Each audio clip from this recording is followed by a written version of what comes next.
All right, man, it looks dark in here. What's up? What's up? So we are here. I told you guys I'd be streaming on Mondays, and so we're here on a Monday, and I'm going to be streaming. Today we're going to be checking out some solo build testing for Druid. So we got 4 specializations, and I didn't want to overcommit, so we're going to go with 4 specializations, 1 class, Druid. It's been a long time coming. We have that big feral change. There's been a lot of other changes because Druid needed some love and Blizzard gave them some love. So we're probably gonna have to take a look and, make some adjustments, redo some builds, all that kind of good stuff. But yeah, that's what we're gonna get into here today. Hopefully we can get some people in the chat. We'll, chat, hang out, all that kind of good stuff.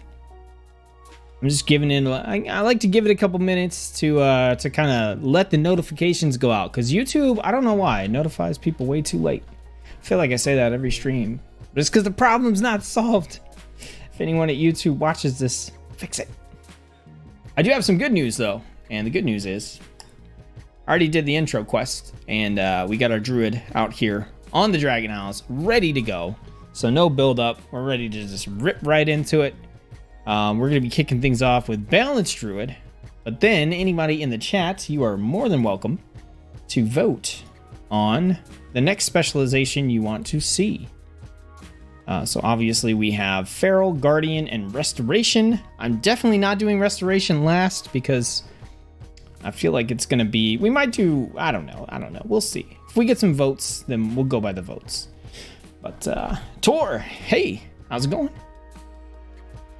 You're on the opposite side of the world, right? So it's like morning your time or the afternoon or something? I'm not sure.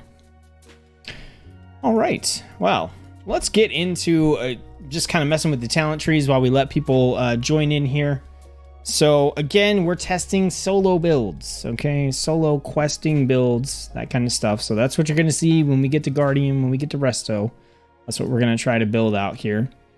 We built these out before, and I am going to pull up those videos just to see if we can kind of cheat a little bit, and use the builds I already have or something close to it. And then we'll actually do the testing. No need to reinvent the wheel if the wheel is similarly shaped to what it was before. So I know a lot of people have been watching the Guardian talent tree video. Feral and Balance have been relatively up there as well. So the class tree is looking pretty similar. Yeah, the class tree looks almost identical. So we'll see what the specialization tree looks like when we get into it. It looks pretty similar as well. Yeah, it basically looks identical. So we can just roll right into the build we were trying out before. Dirty Wolf, how's it going? Living the retiree's life, right? That's what you were saying? I'm jealous. All right, so for Balanced Druid, let's see. So we got our Moonkin form. We got some magical damage increased, which is good. We went ahead and, so we were kind of doing a hybrid sort of build here, where we were opting into the ability to basically do some off healing a little bit. But we also opted into some additional talents here, I believe.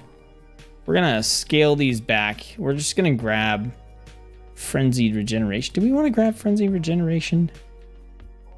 It's either that or Rake or Improved Bark Skin.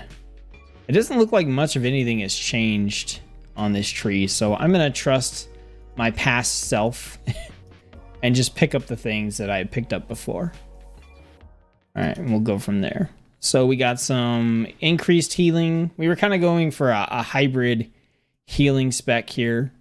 Increased range for our abilities. We picked up Sunfire with the AoE capability. Okay, then we got Wild Growth, and that's where we stopped the healing, and we also stopped going down the balance side of the tree here. And then we grabbed Soothe so that we could get Stampeding Roar. And we got the additional stat in one form. So for Moonkin, it's going to be Mastery. Then we grabbed Renewal and we grabbed Heart of the Wild. So the intention with Heart of the Wild was it's going to boost us up when either we're healing or doing a little bit of possibly off-tanking, since we have Frenzied Regen, Thrash, Swipe, and Iron Fur. That's pretty much what we had going on the class side of the tree. And I'm not seeing anything that looks new, so I'm not going to worry about it. So yeah, all we really picked up here was a couple of balance abilities, Moonkin form, Sunfire, and then we picked up a bunch of like off-spec utility stuff. So nothing too crazy. Middle of the night. Well, what are you doing awake? All right, so the balance side of the tree is looking pretty similar. So we're going to pick up Eclipse. Then we went into Eclipse with some cast time reduction. We got our Force of Nature and we got Starfall for some AoE. We grabbed Nature's Balance so that we can passively generate Astral Power and then rebalance to 50 in between so we don't have to regen it all the time. Grabbed Celestial Alignment, mostly so that we could get over to this side of the tree where our damage over time has a chance to call down a falling star. And then that leads us into some haste that we get for Star Surge and Starfall. That takes us down into duration of Celestial Alignment is increased. And we're in the wrong zone, apparently. Okay. Then we have Eclipse bonus to Wrath and Starfire starts 40% stronger.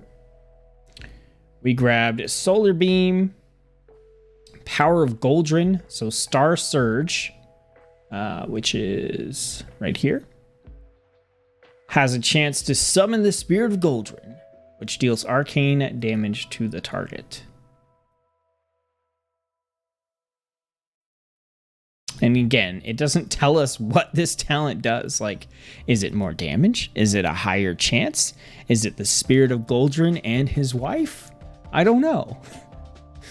Then Star Surge and Starfall have a chance to empower Eclipse or extend Moonfire and Sunfire by double the amount. And from there, we grabbed Moonfire, deals increased damage and hits a nearby target. From there, we rolled into during the first 6 seconds of every eclipse, shooting stars fall more often. Into every 300 astral power spent, grants us celestial alignment. Which apparently we are in the wrong zone again. So hopefully this actually works. Then every 15th shooting star calls down a full moon. So really what we were trying to do here, if I remember correctly, is we kind of just wanted to stay in Eclipse and make a bunch of extra stars fall. And occasionally we would get celestial alignment. And we're just getting like a lot of haste.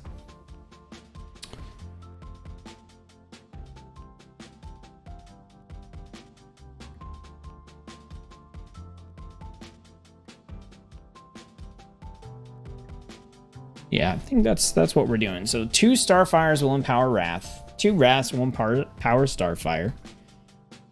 We know Wrath is our single target. Starfire is our multi-target. So we go into Eclipse. If we get Solar Eclipse, then Nature does better. And the damage of Wrath goes up. If we get Lunar Eclipse, Arcane does better. And Starfire crit goes up. And we're going to have some speed. Just checking to see if there were any mechanical synergies here that were super important. Star Surge is what we're going to spend our astral power on. Or Starfall, if we want AoE. Okay. Nice passive there. Passives. Star Surge and Starfall. Okay, so when we spend our astral power, we grant haste. Up to 12% haste. Okay.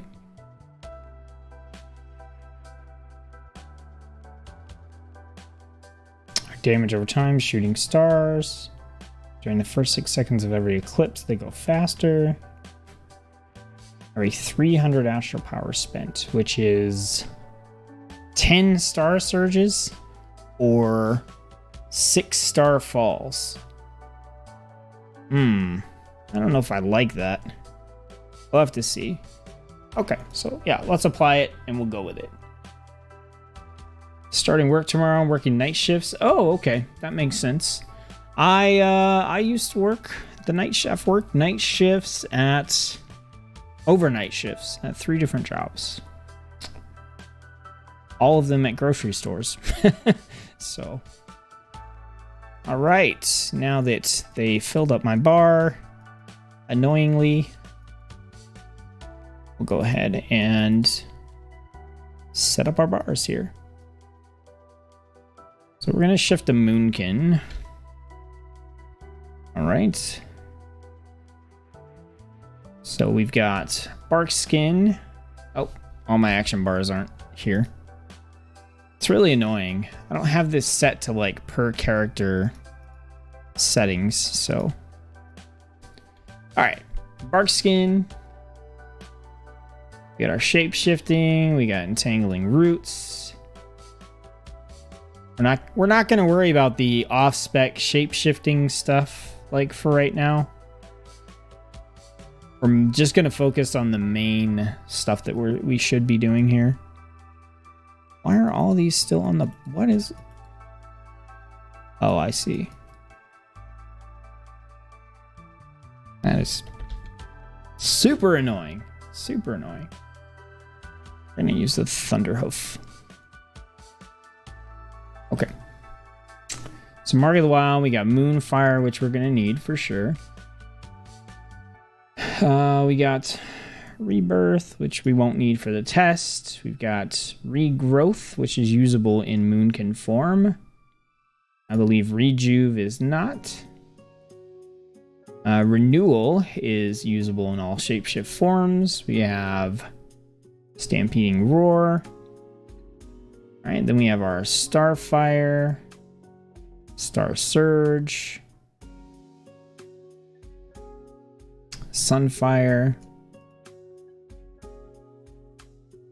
I think Swiftmend. We have to have a hot on, and I don't think we can do anything with that. So we got Tiger Dash. Wild Growth is going to pull us out. We've got Wrath. Okay. So that's all we need from there. And then we go to balance. We've got our Celestial Alignment, 3-minute cooldown. Force of Nature, 1-minute cooldown. We've got Solar Beam for the silence. We've got Starfall for AoE. And man, that's all we got. Okay, so we're going to have Regrowth for our defensive ability. We're going to have Tiger Dash, I guess, for our movement speed one. And then our Interrupt. Do we really just have Solar Beam? Is that really? That's all we have is Solar Beam for an Interrupt? Yeah, because we didn't get Skull Bash. And I don't see Wild... Oh, well, we got Wild Charge, but that doesn't do it either. Yeah, I guess that's all we have.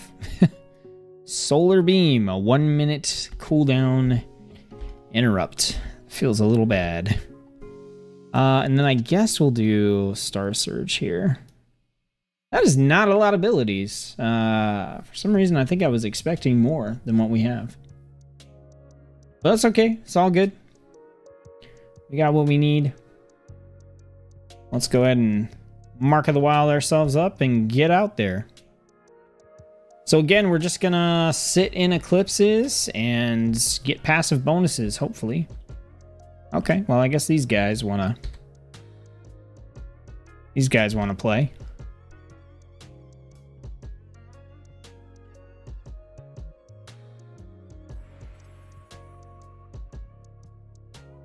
I didn't really want to waste the time on them.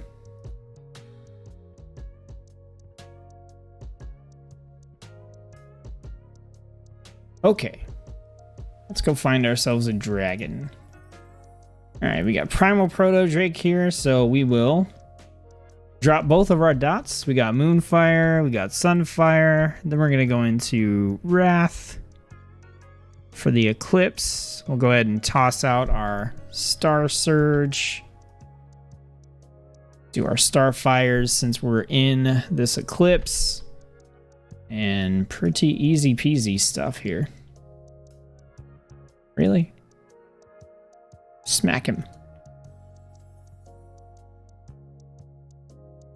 Show how the ability... What?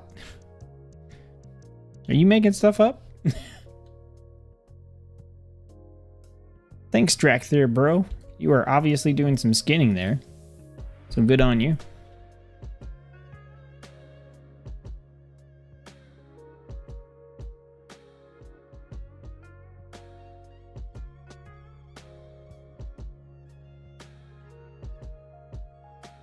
Oh, we're capped.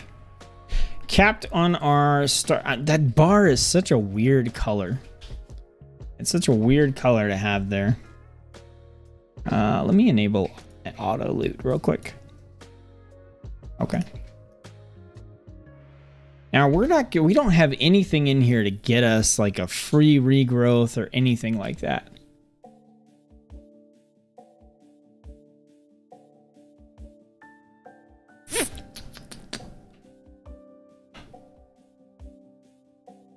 Man. So I don't know if we need the shooting star thing. Like, I mean, it's conceptually cool. All right, let's go ahead and do that. Do that. We'll do shooting stars. I think we're gonna Wrath twice here to get the Starfires going. Let's go ahead and heal. If we need to, we can pop our renewal. I need to see how many of these stars we're getting. Somebody healing me? Oh yeah, he's healing me. That's not an accurate test, man. You know what? You know when the actual like retail comes out, nobody's gonna be helping you like this. They're gonna be like, get off my mouth, get off my mob. Here, have Mark of the Wild, man. Get you a stat boost. Okay, I need to look at if these stars are actually doing anything. Man, that's a cool travel form. Really?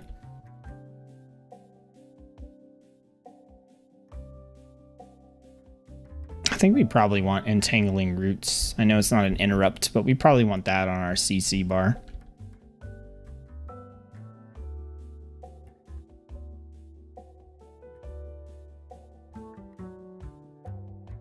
I know I should be casting my Star Surge. I'm like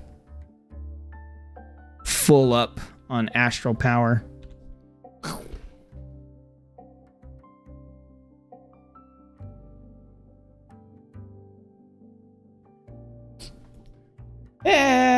Okay, let's look at these shooting star thingies. Goldren Fang hit Primal Proto Drake for 1300. Okay. Star Surge, Starfire, Star Surge, Wrath, Full Moon, Shooting Stars hit for 554. Shooting Stars hit for 561. Shooting Stars hit for 567.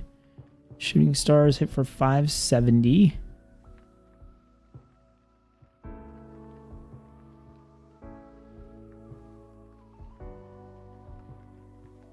But that was the long combat that we were in. Right? Oh no, that was the one we just did. 1, 2, 3, 4. We got 4 procs of shooting stars for about 2k damage against that dragon. Well, let's go try against another one. Working for a security company? Well, that definitely makes sense then. Okay, so let's go ahead and Okay, never mind. The guard is just gonna obliterate them for us. Okay, so let's try this. Just a normal pull here.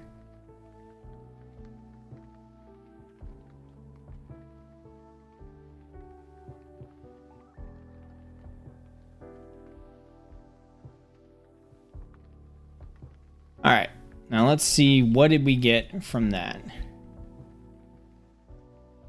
Expect maybe you can do resto. I figured I would do resto next, just because it's going to be pretty similar to balance. It'll be like a ghetto balance. Okay, so shooting stars hit for 627, 642, crit for 12. Okay, shooting stars hit a lot. Was that because we had the... Oh, what was it? This thing, every 15th shooting star... No, every 15th shooting star calls down a full moon. So we've definitely had 15 shooting stars, right? So did we have full moon? I need a searchable combat log add-on. Let's go... Let's unlock the chat.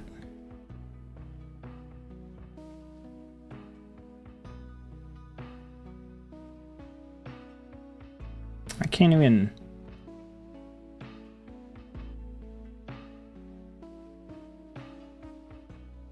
Alright. What? Alright, let's do this. Did we get full moon? Right here, okay. Full moon hit Primal Proto Drake. And we are getting... Shooting stars, 1, 2, 3, 4, 5, 6.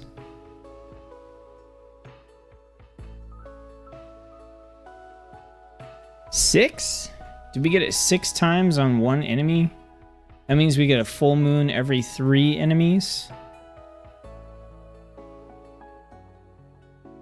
I need to test that out again.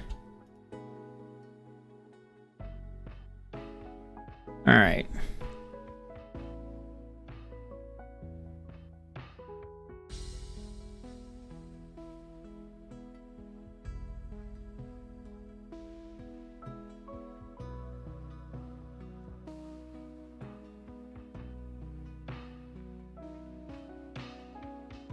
Man.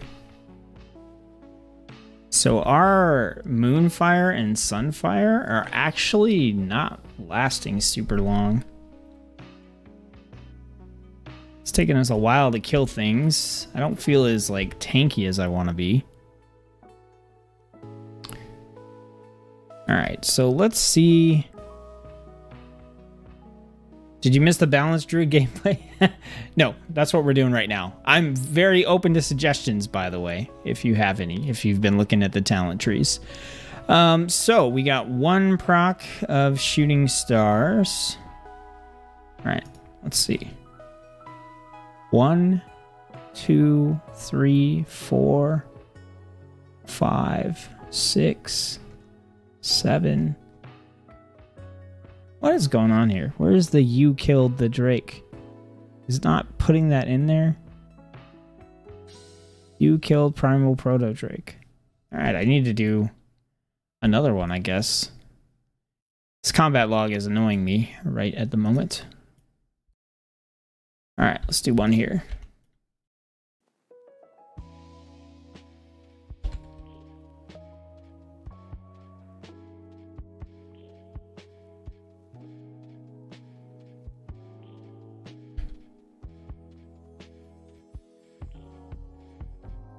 Okay, so where's the... Okay, you killed Primal Proto Drake. So this is on this guy. We got shooting stars. 1, 2, 3, 4, 5, 6, 7 times. And we got the full moon in there. So 7 times. So it looks like 6 or 7 times per enemy. If we don't kill them any faster than I just did. So let's see. Let's go ahead and throw roots on this guy. All right.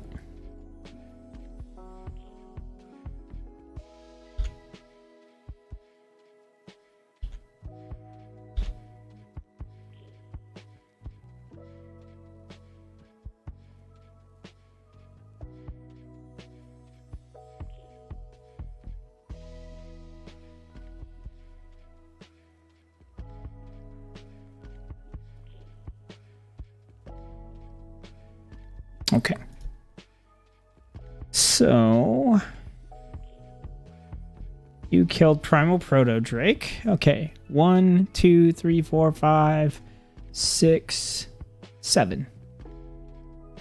Yeah, so 6 or 7 times, which means basically every other enemy or so. Like we should get full moon against this guy, I think. No, he died too fast. He died too fast. Okay. Yeah, I want to look at this build. This is the thing that I hate about the way balanced Druid is right now. Is if I want to cast Wrath, right? Which is the faster, nice for single target ability. Then I cast that, and then it wants me to switch to Starfire because I'm in Eclipse mode, and now Starfire has a better chance to crit. But it feels so bad to cast Starfire. Like, I hate how slow it is.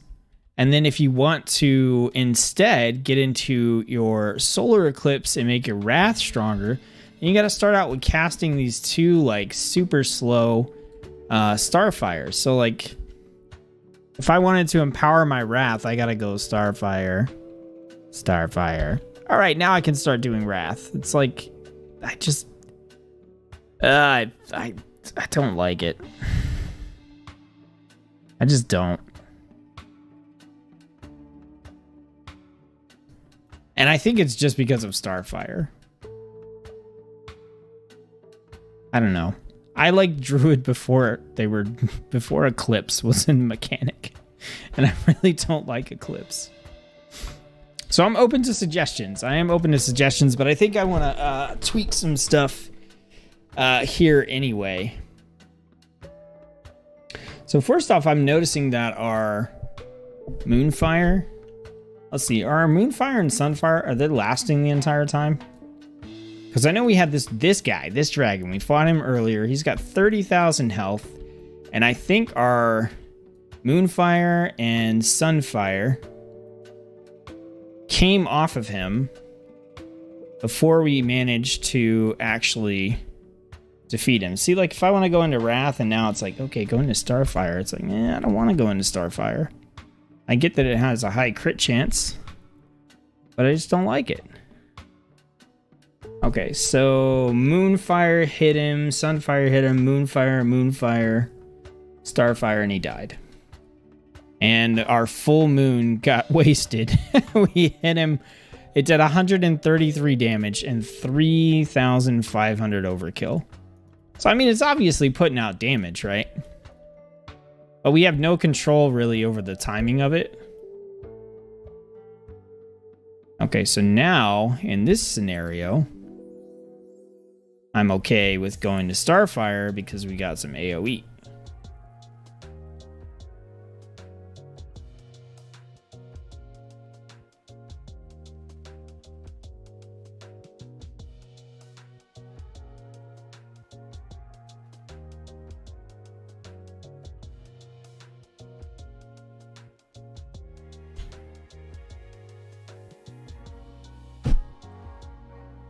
All right, yeah, let's go look a little bit. Let's take a gander at the talent tree. Those monkeys throwing stuff at you are so annoying. They're so aggravating. I'm in this area a lot. I know, like, you won't be in this area very long, but I'm in this area testing a lot, and just to have, like, bananas or whatever he's throwing get chucked at me all the time, it's a little irritating. Okay, so over here, the 15th shooting star calling down a full moon, super cool. Probably, like, really, really nice to have on, like, a boss fight where you can guarantee, like, a few full moons are going to hit the boss for free. But we're just kind of getting them randomly. And like we saw a minute ago, we got the full moon that just hit the target for 133 damage and then it overkilled him. So even though I like the Twinkle Twinkle Little Star build here, I think we might be able to pull the talent point out of here. And then also, I didn't notice if we were getting Celestial Alignment when we spent it. You know, that may play an important factor. We need to actually figure that out. So that's going to be 10 Star Surges. Let's see if we can keep track and count. Because if that's not working, that's going to affect how this build feels, and then it's going to be hard to actually, like, confirm whether or not it feels good. So 1, 2, buckle my shoe. All right, there's 3. Let's see, what do we have here? Shooting stars, eclipse. Okay. 4. Haste is increased. 5. Oh, that was the Goldrun's Fang. Okay. 6.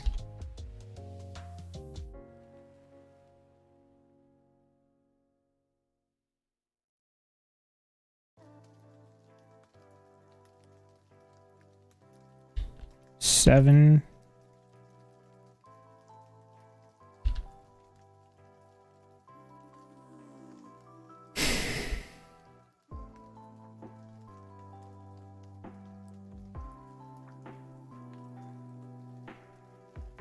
8.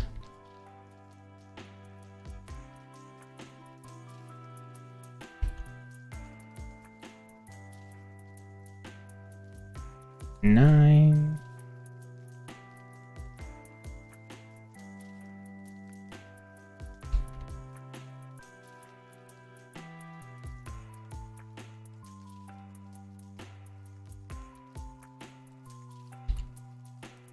10. Yeah, okay. So I do not think that we are getting the benefit of Primordial Arcanic Pulsar. Did you guys see this pop up? Did you see the icon on my buff? Just in case I missed it.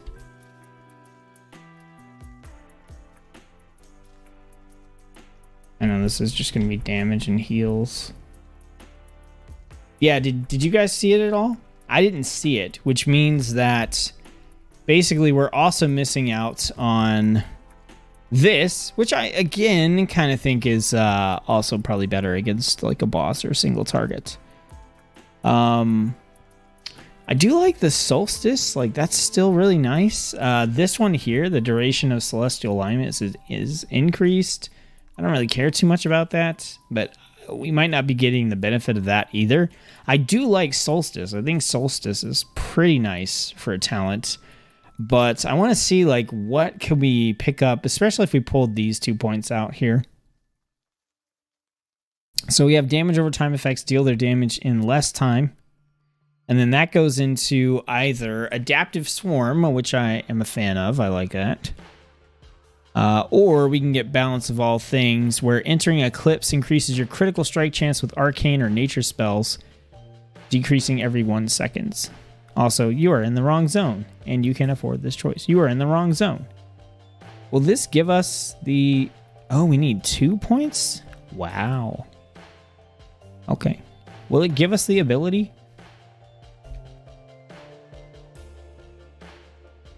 I know it says we're in the wrong zone, but... Yeah, that is... Okay, this is kind of frustrating. Because it looks like quite a few of these talents are just not... Look, you are in the wrong zone.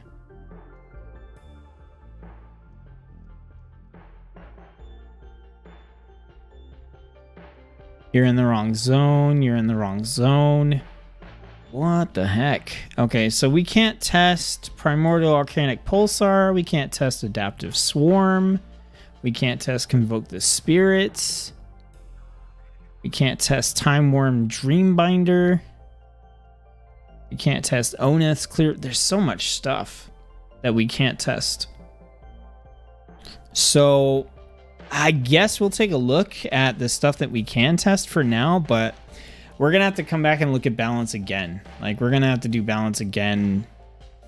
Maybe in the next build they'll have this fixed, but it's going to be hard to validate a build if we can't use half the abilities that are in here. But let's take a look anyway at what our other options possibly could have been here. So we could go down this side. Star Surge is going to empower the damage bonus of any active eclipse. Casting Starfall can extend the duration of Moonfire and Sunfire. Starfall. So this is like the Starfall tree that I didn't want to go in. I am going to do builds that focus on AoE and big pulls and stuff, but that's going to be a like sub build for solo build essentially, or it'll be like a dungeon build, or probably both. Like I'll do a solo AoE and then like a dungeon AoE build. But just for like, I'm trying to kind of settle on the all-purpose general right in the middle sort of build, and I don't want to spec that hard into Starfall for this particular build, which means that, you know, I don't want to come down this tree where we would end up with either solar eclipse and is longer, and oh, so this is the one where you can choose one of your eclipses to make longer, and it makes the other one shorter. And then this one over here, Star Surge has a chance to make Starfall free. Starfall has a chance to make Star Surge free.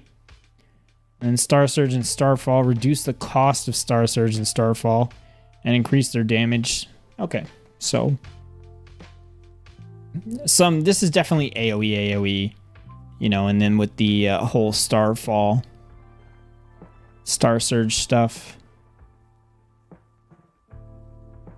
Okay, yeah, so a little back and forth. So I probably wouldn't go down that route. And then here, Eclipse increases Wrath's astral power generation and increases Starfire's area of effect damage. We can go into while in Eclipse, the cost of Star Surge and Starfall is reduced. And that goes into either Fury of Elune, which is the beam that follows the target around, or New Moon. So New Moon, Half Moon, Full Moon. So that mechanic's in there. Moonfire increases your arcane damage to the target, and Sunfire increases your nature damage to the target. That goes into Convoke the Spirits or Incarnation Chosen of Elune. And then that goes into Modal Cooldown Bonus, which is a weird name. With the okay, yeah. So this still has some weird. It just has some weird stuff going on. So yeah, I don't know that there's anything we can really test here to change other than possibly putting the 2 points into having our damage over time effects deal their damage in less time, and also ramp up our heals a little bit. And then we could possibly do like add Stellar Flare in. There's obviously a build here where we can get Stellar Flare with Moonfire, Sunfire, and then Adaptive Swarm, because it's going to increase the periodic effects that are on the target. So like this chain could be a cool build to do as well, but we can't test it out because Adaptive Swarm is not going to work. But we'll try this out at least. So we're going to pull the points out of the random full moon and also out of this, which wasn't working. We're going to shorten the duration of our dots and hots. So we'll heal up faster, we'll kill things faster. And then we're going to try this with Stellar Flare as an addition. It's 24 seconds, which is a long time. But it's going to deal that damage in 25% less time, which means it'll be about 18 seconds. So let's try that and just kind of see what happens. Let's go find us a dragon. We got one over here. All right, so we're gonna drop. We'll do Stellar Flare first, then we'll do Moonfire, and then Sunfire. All right, so. All right, then we'll drop.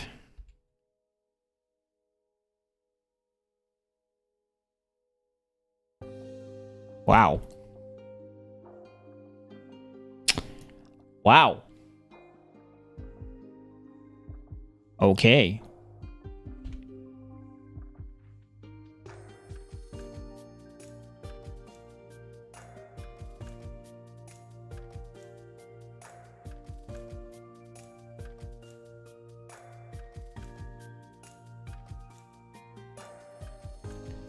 Alright, so Moonfire and Sunfire do fall off kind of quickly there.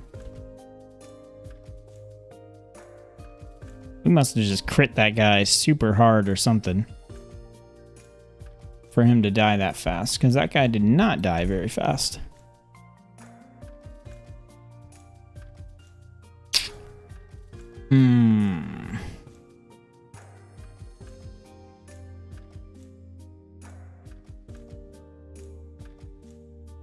Star Surge and Starfall have a 30% chance to empower Eclipse or extend Moonfire and Sunfire by double the amount.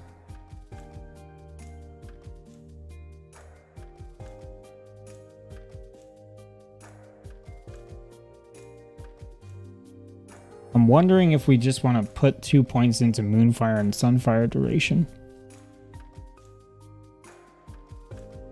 Is that worth pulling 2 points out of this? To go here, here, here. Let's try this.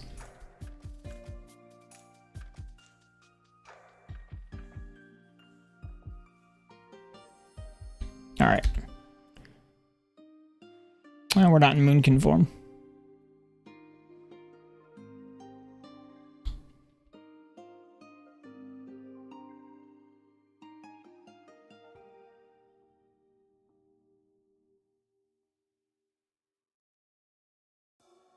All right, now let's try that on something where we don't have a ton of extra astral power already built up.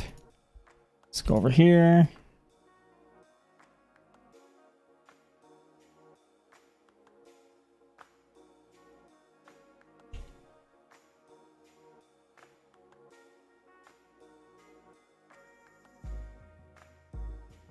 I know I'm just casting Wrath in a lunar eclipse, but I am doing it for a reason.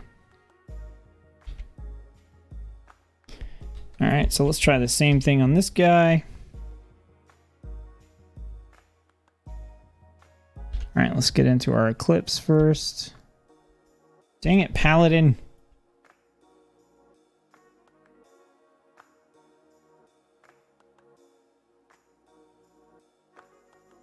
I want to dump some of that.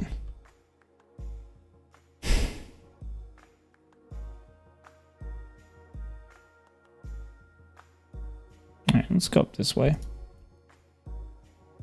Okay, Stellar Flare. So let's do this. Let's go double Starfire. Eclipse, Star Surge, and then we'll just pump out Wrath.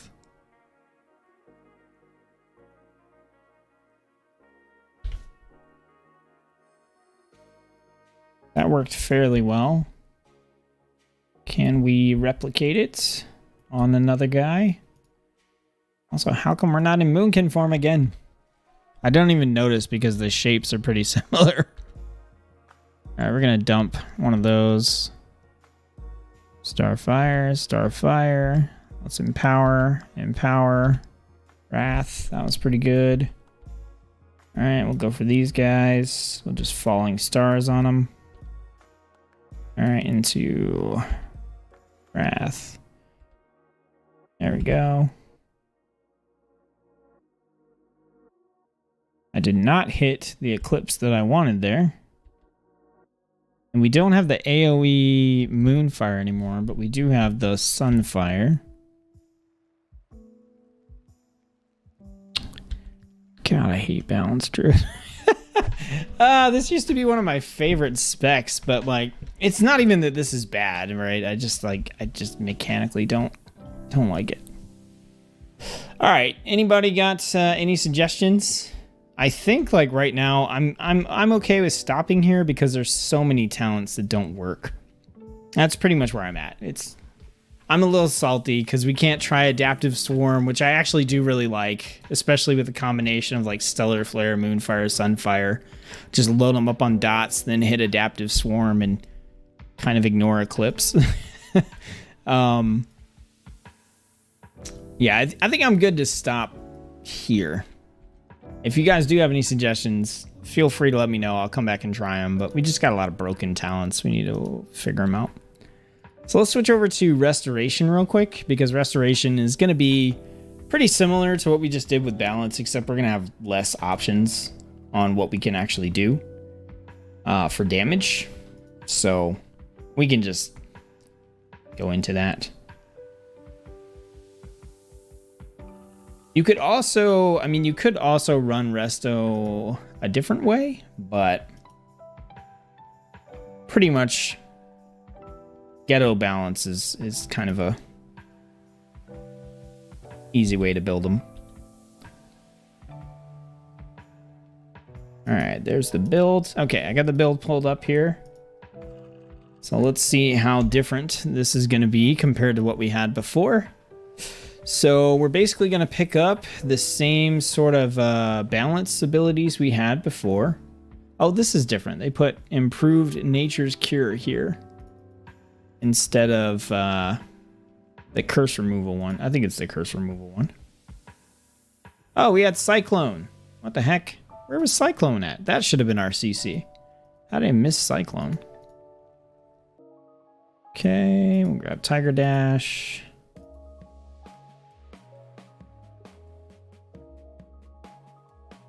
All right, so that's what that looks like. They definitely made some changes up top here. And we'll go ahead and pick the stuff that we had already. Clear cast, regrowth, heal for an additional amount. Okay. So what else do we have? Oh yeah, they definitely changed some stuff around on us here. So for the choice node, we were taking Cenarian Ward. Okay. Regrowth initial heal. We did take that. Did we take this dragon one? Yes, we did. It was 3 points, but we took this one, and now it's only 1 point, which is nice. And we took Ironbark. What else did we take?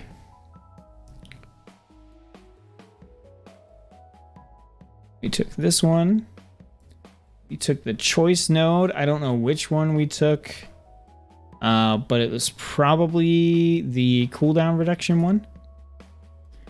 And then did we pick up? We didn't pick up either of these. We did pick up Effervescence.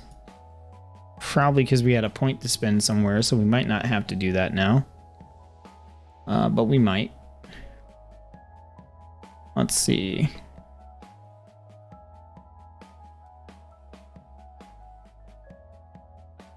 Do we have anything down here that will help us to deal damage? I don't think so.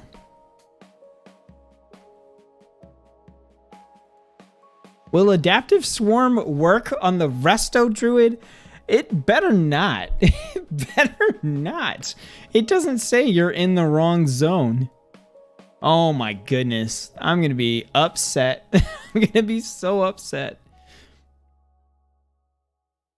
Oh, we have Circle of Life and Death. Yeah, so we got some stuff here for sure. I think we might want to come down. Yeah, we grabbed Tranquility and then we grabbed Inner Peace. We'll come down to Improved Life Bloom. All right, we got to spend 5 more points up top here. So we have Nourish. We've got some Wild Growth bonuses. We've got Swiftman stuff. Ysera's Gift now heals every 4 seconds. Oh, we'll take those. So Ysera's Gift heals you for 3% of your max health every 5 seconds. This changes it to every 4 seconds and heals for an additional 5% for each of your active rejuvenations. That's nice, for sure. And then, yeah, we want to come down into here. Do we care about any of this? No, not really. Okay, so we just need to spend 3 points somewhere. When your rejuve heals a full health target, its duration is increased. We're mainly just going to use regrowth. Swift Mend, Life Bloom, Rejuve Healing. We're going to go there. And then, I don't know. We'll put a point.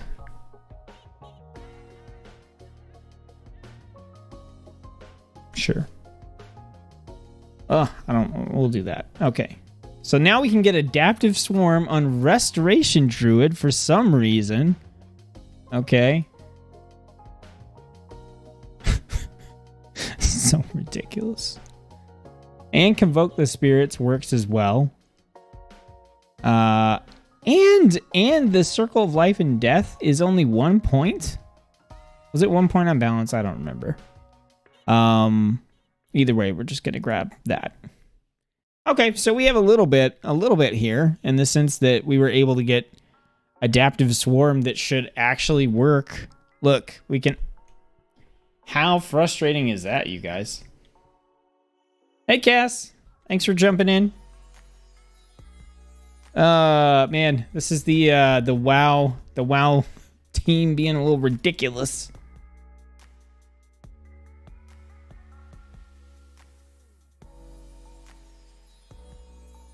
But whatever. We'll take it. We'll take it. Adaptive Swarm. We'll take it. I think the only damage over time ability we have is Moonfire, though. But it's better than nothing.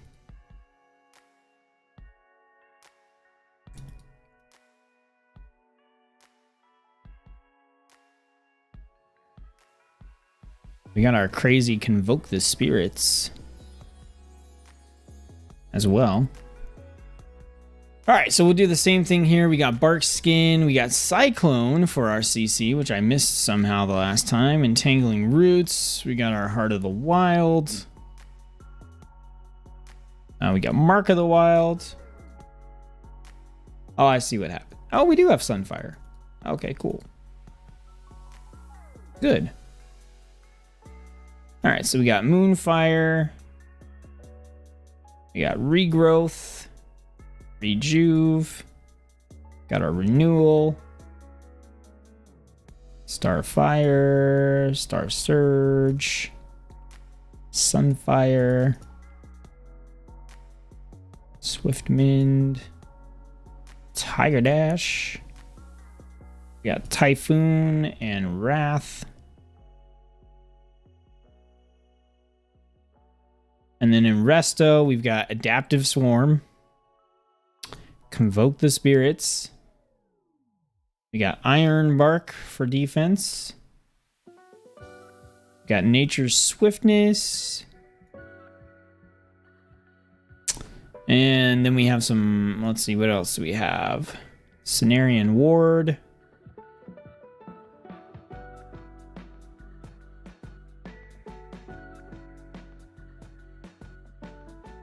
Alright, so that's going to take us out of Moon Conform. Life Bloom's going to take us out of Moon Conform. Tranquility, that'll take us out. Regrowth we can cast. Rejuve's going to take us out. Swiftwind takes us out. So basically we don't want to use these unless we have to, because we want to stay in our Moon Conform as much as possible. What are they doing? So there are talents that would actually make a huge difference when it comes to playing Balanced Druid that are just broken and don't work on the Balanced build, but you can use them on the Resto tree. So like Adaptive Swarm, I can use it here on Resto, but when I'm balanced, it tells me I'm in the wrong zone. And it would make a huge difference to figuring out whether or not the balance builds were good, or, you know, just messing with them. So, yeah, it's a little irritating. Okay, so we're going to do the ... Adaptive Swarm here. So we're Moon Conform.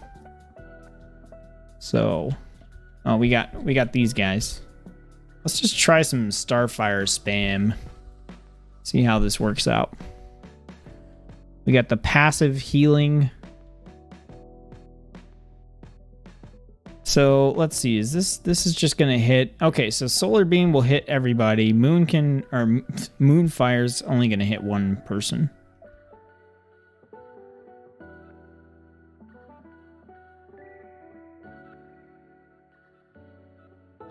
So typically we're going to want to multi-dot.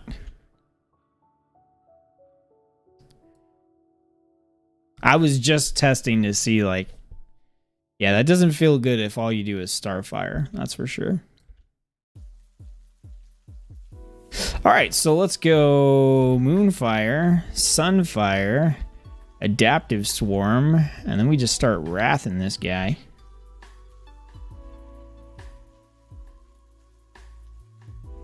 What? How did we get 3? That's not cool.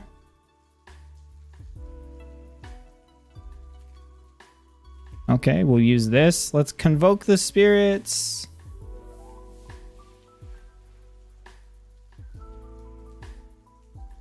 Let's boost ourselves up here and just start doing Starfires. Yeah, regrowth. Let's dot this guy up. An Adaptive Swarm.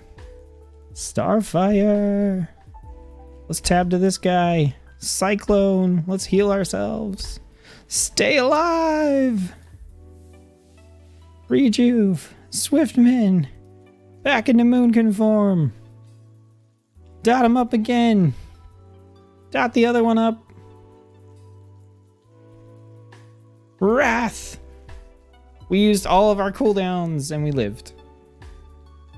And I really didn't feel too threatened. That's the crazy thing about Resto is if you have regrowth and then you just pop Rejuve on yourself and then you use Swiftman, you're going to heal yourself for a big old chunk. Which is pretty nice. Is this a new Boomkin skin? No, this is the one for the Zandalari Trolls. So if you have a Zandalari Troll Druid and you're playing Moonkin, then it looks like this. Which is pretty cool. I like it. I like the way it looks. Don't die. I didn't die, okay? I have died occasionally on these streams. Oh, look at this dude. What a professional. Are you a blood DK? What are you? Oh, he's a warrior. All right. Let's properly resto. Let's go. Look at you. You're taking so much damage. I want to make sure you guys are healed. Yeah, rejuves all around. Look at me. I can Moonfire.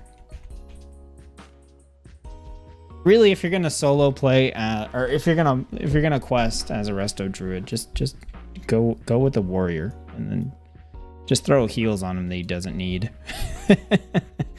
Oh man, I didn't even use Cenarian Ward. I could have used Cenarian Ward there, and I did not do it. I think this build is totally fine. Somehow it's less annoying to me than balances. 6 seconds, so let's just Entangling Roots. We'll go here, go Moonfire, Sunfire, Adaptive Swarm, back off. Time to Wrath. Wrath. Wrath.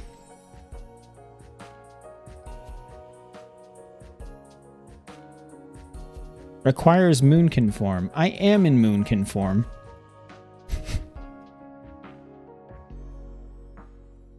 Weird, so Star Surge doesn't work either? Okay, no. You go away.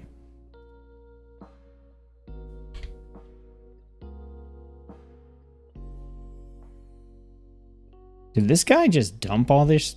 Okay, he didn't. I thought he just dumped everything on me. I was like, what? How dare you? All right, let's multi-dot. Adaptive Swarm on that guy.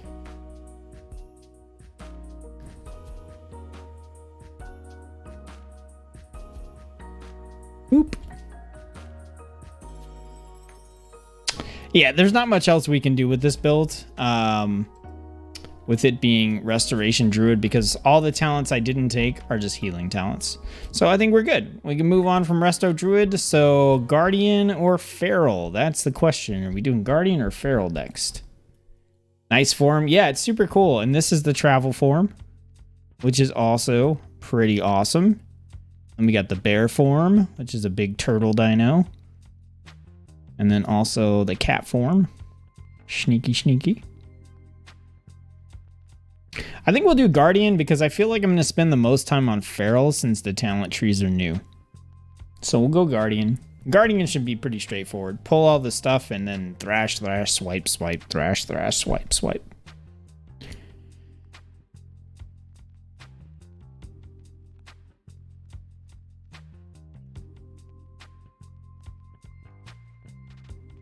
It's not too tough. Like I said, thrash, thrash, swipe, swipe, thrash, thrash, swipe, swipe.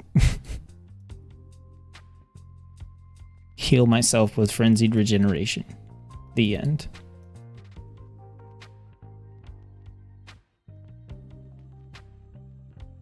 Okay, so let me pull up the video. See if we can go off the Guardian build that I did before. Save us a little time here. All right here. All right. Okay, cool. So, we kind of split our talents between cat and bear, because if you want to be sneaky and kill a single target on Guardian, then you do that by going cat form. Otherwise, you just pull all the things and kill them in bear form.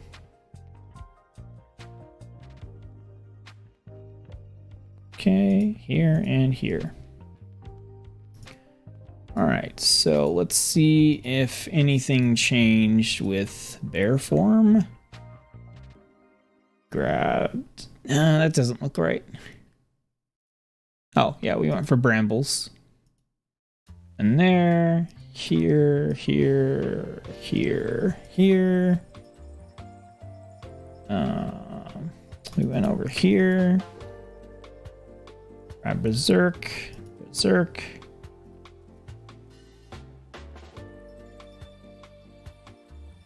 Oh, we have a couple extra points, I think.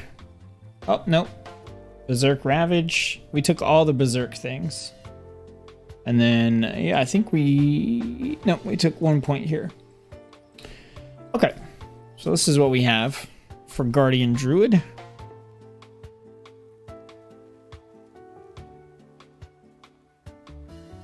Dirty Wolf said, Feral, too late. We're going to spend some time on Feral since I got all those changes. I think we can kind of roll through Bear pretty quickly here.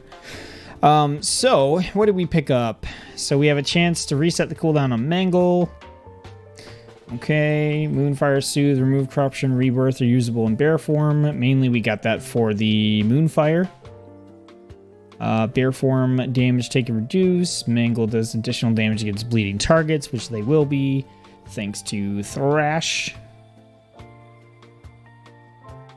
Mangle has a chance to reduce the rage cost of your next Iron Fur, which we didn't care about, but we were getting into Moonfire reduces damage dealt to you. Moonfire deals increased damage and hits an extra target. Your damage has a chance to cast an automatic Moonfire. And then the next Moonfire you cast will generate rage. We're basically playing Moon Bear build. We deal damage to enemies that attack us. Regrowth and Frenzied Regen. Healing on ourselves is increased. Frenzied Regen has an extra charge. Auto attacks have a chance to empower your next Maul, which will cause it to do more damage. Maul has increased critical strike chance. Mangle increases damage of your next Maul. Maul increases the next damage of the damage of your next Mangle. Bonus to Stampeding Roar and extra movement speed. Increased arcane damage in bear form. Damage over time effects deal in less time. And we also get healed for 30% of all arcane damage done. So, then we also got these 3 berserk things. So we have Berserk Ravage. So when we go berserk, we reduce the cooldown of Mangle, Thrash, and Growl. We also increase our haste and reduce the rage cost of Maul. And we reduce the cooldown of Frenzy Regeneration and Iron Fur, which I don't think that's necessary. But I don't know. What else do we have? Mangle and Maul cause affected wound, reducing their movement speed. Don't care. Don't care.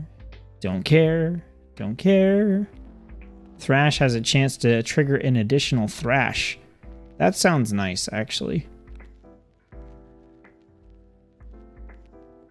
Might put 2 points into that. But we'll see. More iron fur. All right, so what do we have? We didn't go all the way down the tree here. We got Convoke the Spirits and the Guardian. Okay. Angle generates more rage and deals more damage. So some rage generation.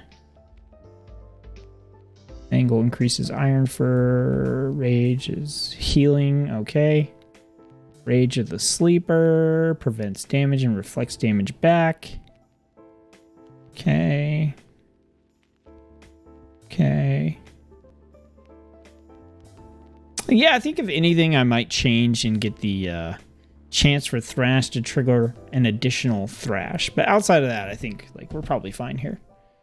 So let's go to Bear form. Bear form. All right, so we got our big 3-minute cooldown Berserk that's going to do a whole bunch of stuff. We have Maul. We got our Survival Instincts defensive. That's literally all we have in bear form. The rest is all passives. Okay, so then we have our Bark Skin. We got Entangling Roots, which we're not going to use. We got Frenzied Regeneration for our heal. We can shift to cat form, like I was saying, if we want to, but we're not going to do that here. We got Iron Fur, which we really shouldn't need for open world content.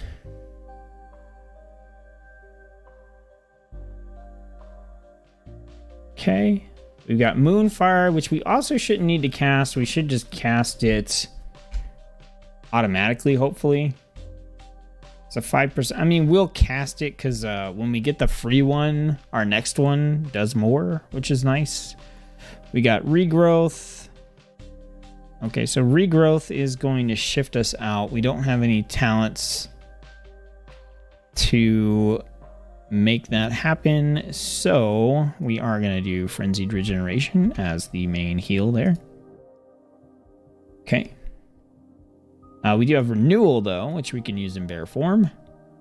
Rip Shred. We've got Skull Bash for our charge. Got Stampeding Roar. Swipe. Thrash. Tiger Dash. Is that really all we have? Where's Maul? Oh, it's right here. I'm an idiot. All right, so we have Maul. Yeah, we do not have a lot of abilities. That's just how it is. That's Guardian Druid, unless you pick up a bunch of actives. Which, what can we even have picked up? Basically just stuff here on the bottom. There's like nothing up here except for the Berserk stuff, Survival Instincts, Maul. Like we picked all that stuff up. Go bear. I'm a bear, I'm a bear, I'm a bear, I'm a bear, I'm a bear, bear. Thrash. Angle. Moonfire. Thrash. Maul. We get the free Moonfire. Mangle. Moonfire. Thrash. Maul. I'm a bear. Charge. Moonfire. Maul. Thrash. Mangle. Maul. Moonfire. Thrash. Mangle. Moonfire. Maul. Thrash. He's dead. We need to heal. Frenzied Regeneration. Man. You know, it's not like Guardian Druid's not bad. It's definitely not bad.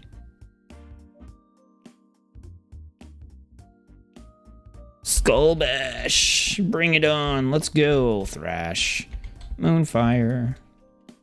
Mangle. Maul. Thrash. Moonfire. Mangle. Swipe. Moonfire. Mangle.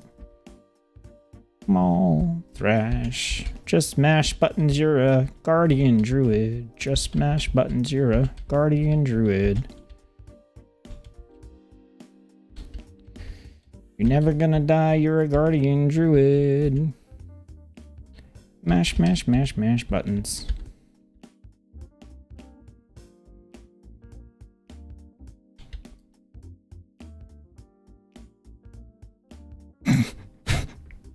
I'm sorry, I apologize. I hope I'm not offending anyone with my guardian. Look, it's a big turtle, and it does big turtle things, and that's all there is to it, okay? This build is totally fine. I don't know. Does it feel this way for you guys, or do I just like play tanks way too much, and that's why this feels like not a big deal? I don't know. Someone said that they are in a comment, and they mentioned that, you know, they wish that Blood DK was as easy as I made it sound. I was just kind of like, oh man, that's unfortunate. Like, I also wish that you found it as easy as I do.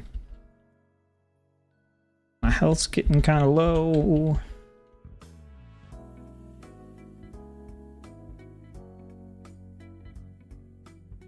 We got to get some lyrics together. We'll turn this into a song for sure.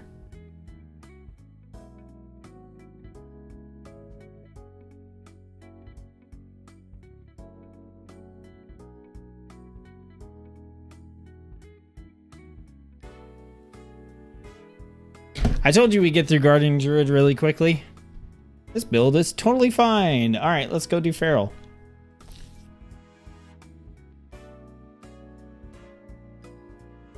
I was so happy. So, you know, we got classic Wrath of the Lich King coming out here pretty soon. And honestly, Wrath of the Lich King was when it felt like you could go out and quest solo on a tank. That's really when it changed. Okay, it's not that you couldn't do it before, but Wrath of the Lich King was when they just decided like people should be allowed to go out on tanks and quest, and it actually be decently fun. I remember that was the most exciting thing for me. Is I logged into my warrior. I went to what zone did I go to? I'm trying to remember.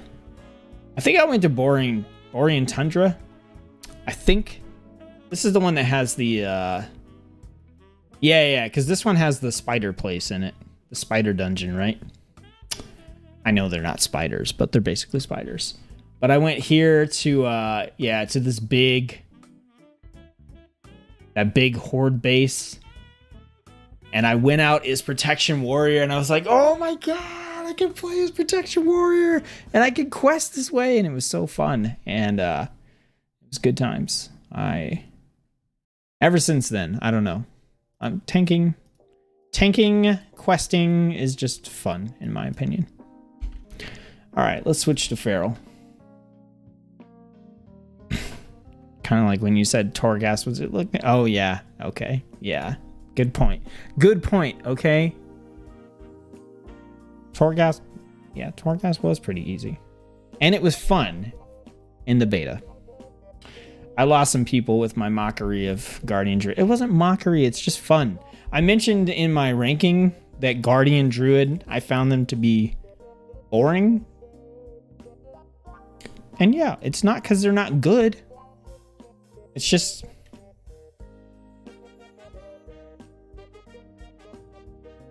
I don't know. I don't know. I have no words.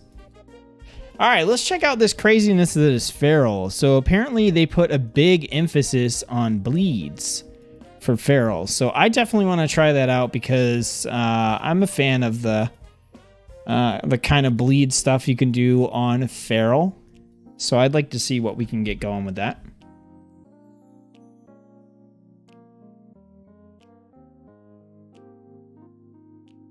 They are hella OP. Be funny if you could do a voiceover for DBM. That would get annoying real quick, I'm sure. I am going to check the video on this one too, just to kind of see. Although I wasn't thrilled about the Feral tree either. I think that's one of the ones I was with the community on. So we'll see. I know the class tree isn't really going to change.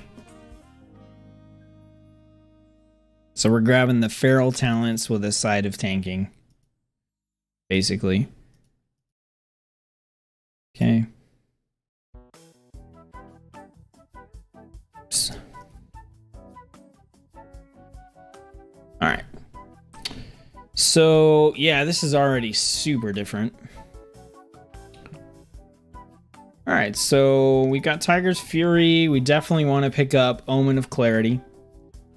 So Omen of Clarity is going to give us the chance to make our next Shred, Thrash, or Swipe cost no energy, which is super nice. Regrowth protects you, reducing all damage you take while your regrowth is on you. Super cool. I like that. While Stealth, let's see, did we pick up? We did pick this up, but it was 2 points. So while Stealth, Rake will stun the target and deal 60% increased damage, while Stealth Shred deals 60% increased damage and has double the chance to critically strike. Super cool. Let's see. Actually, let's pop in here real quick and let's grab our abilities out real fast. And then we'll add to them. So we have Dash. Let's see. Tangling Roots we're not going to use. We got Ferocious Bite. Mark of the Wild. I don't think we're going to use Moonfire. Pretty sure that's just bears. We got Prowl. We got Rake. Regrowth. Shred. Thrash. And then in Feral, we got nothing. Okay. So, Shreds are a damage dealer. That gives us combo points, like burst damage. And then Rake is our bleed damage. So here, I like the idea of using Rake from Stealth and getting the 4-second stun. That's a little bit insane. Plus the 60% increased damage is really nice as well. So we'll take those. And then let's see, we got Primal Wrath finishing move, which will apply Rip. Rip, Rip, Rip. We should have Rip too. Did I miss Rip?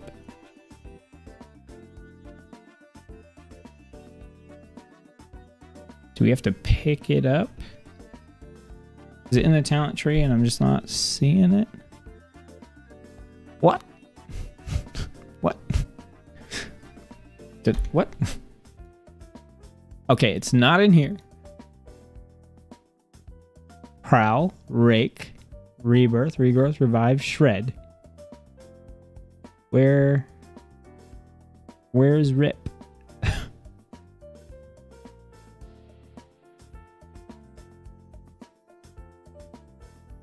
What? Okay, am I crazy, you guys? Am I crazy? Did I miss? Rip. Isn't that our bleed finisher? There it is. How come it's not in the? Why isn't it in the spell book? Oh, I haven't applied the changes yet. Okay. So Rip is over here. Cool. It is our bleed finisher. Jeez, wow, that was obnoxious. Okay, so this is gonna apply Rip to all enemies within 8 yards. Moving on. Okay, so AoE bleeds. That's fine. That goes into enemies hit by Thrash. Reduce the cost of swipe. Rake applies Rake to a nearby target. So this is definitely emphasizing the AoE bleed stuff. And then cooldown of Tiger's Fury resets when a target dies with one of your bleeds active. And Tiger's Fury lasts an additional 5 seconds. So if we want to go the use Tiger's Fury over and over again on every enemy route, then we pick up Primal Wrath and we go into Predator. Critical strike chance increased. Ferocious Bite deals increased damage and increases all damage dealt by Rip as well. So this is the put Rip on first for the bleed, then follow it up with a Ferocious Bite as basically like the finisher. Shred and Swipe deal increased damage against bleeding targets, and then maximum energy increased and haste increased as well. So, like I said, I want to do the, we'll go into Rake to stun the target, and then our Rake is going to bleed the target, so they're going to be bleeding, so getting the bonus damage against bleeding targets is nice. Plus haste is great. We got to spend 1 point, and I think I'm pretty sure I want to do the Tiger's Fury reset. If we do that, we might not need a tireless energy. So let's see what is further down the tree for right now. We're just going to drop a point in real quick. Finishing moves have a chance to make your next Rake or Shred deal damage as though you were stealthed. Okay. So we would basically use that on Shred. Like, we'll Rake from stealth, stun them. That'll put the bleed on them. Then we'll be shredding to build up our combo points, at which point we will probably spend them on Rip.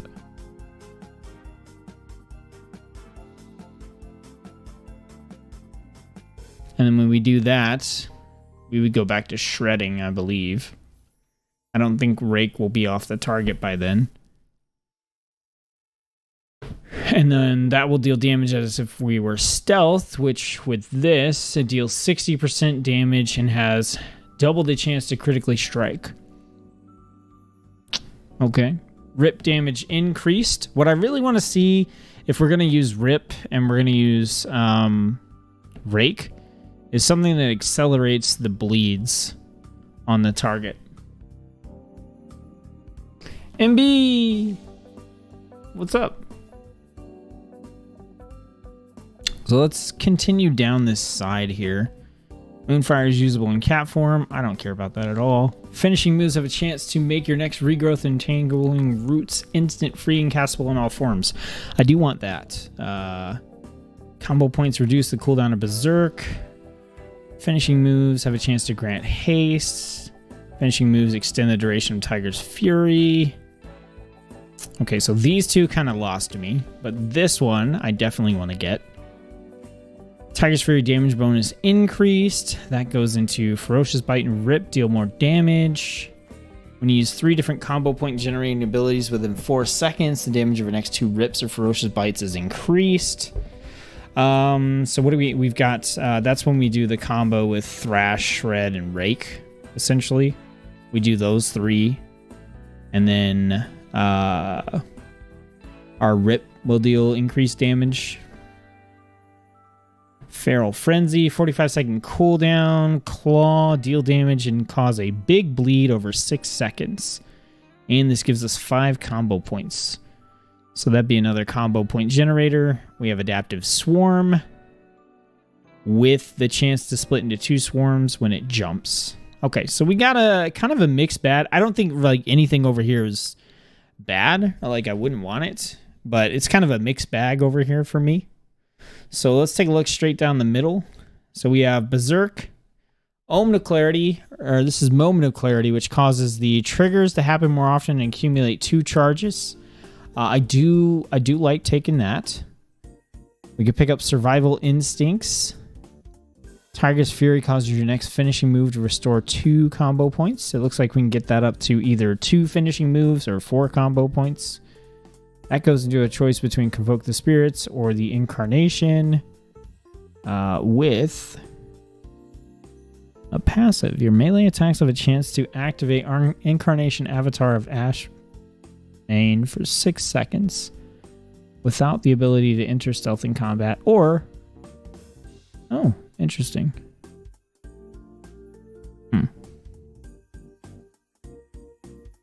None given! What's up? Sounds like you gave some because you showed up. I appreciate it. Druid. Fun. Yes. Okay. So we got those. Ferocious Bite deals increased damage for each of your bleeds. Ferocious Bite hits all nearby enemies affected by your Rip. Rake causes an infected wound, reducing the movement speed. During Berserk, Swipe and Thrash increase damage. Brutal Slash, nearby enemies. Clear cast abilities generate energy cost. Applying Rip applies a tear that deals 27 bleed damage for combo points spent over 6 seconds. Rip, Rake, and Thrash last longer. Rip has a chance to make Ferocious Bite free. Finishing moves grant energy. And your damage over time effects deal their damage in 25% less time. And okay, so it's way over here on the other side of the tree. Not loving that. Okay.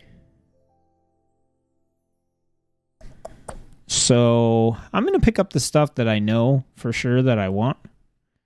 So let's go here. Okay. And then I don't care about any of those. What else do we have? So to get into anything over here, we've got to take Primal Wrath. We'll go Predator.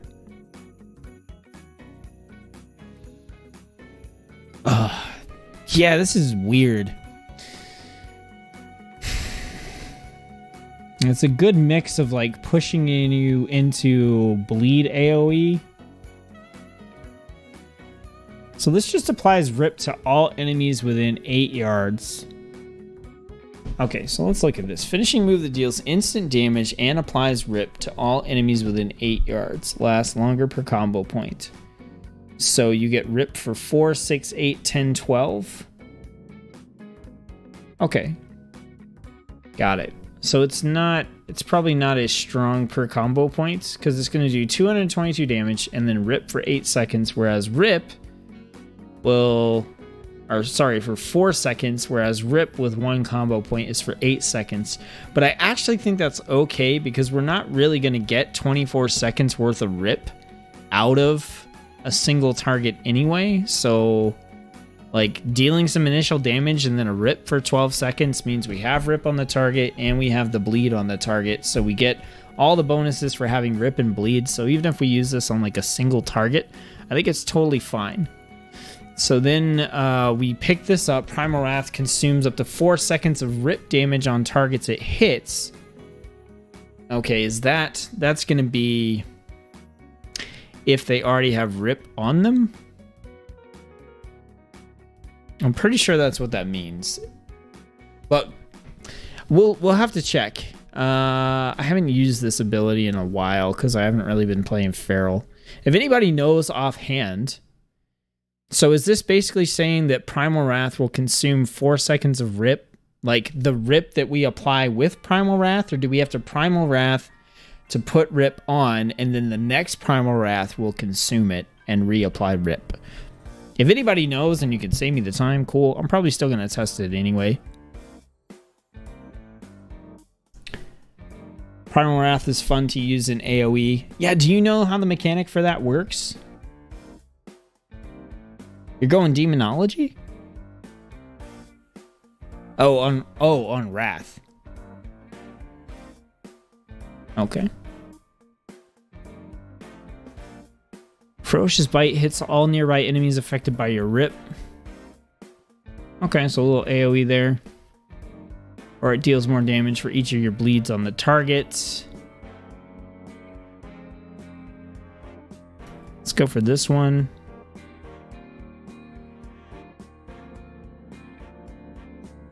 Swipe and Thrash damage increased. Brutal Slash, which replaces Swipe. I really don't care about the Berserk thing. Let's try that. Alright, we gotta spend 2 more points. So let's go for finishing moves. Grant haste. 1 more points in. Rip damage increased, I think. Alright, so then I want to get over here, basically. Clear cast abilities generate their ability costs. Finishing moves grant energy and damage over time. And then I think applying Rip to a target also applies a tear that deals another bleed. or rip damage has a chance to make your next ferocious bite free. Let's try that. Don't know how it is in the new build. Well, we're gonna find out. So the first thing we're gonna test is that Primal Wrath thing. Okay, we'll test that first. We're gonna have to do some testing here anyway. Oh man, why did I do that? I almost tried to hit Control Z. I was like, hey, Control Z. Okay, so let's go ahead and grab this stuff out now. So we have Ferocious Bite. What else do we need? Shred. So Shred's gonna be our bread and butter spamming ability. We're gonna have Rip, which is gonna be... We're gonna try not to use Rip. And to instead use our Primal Wrath. Okay. So we got Bark Skin, Ferocious Bite. We got Heart of the Wild.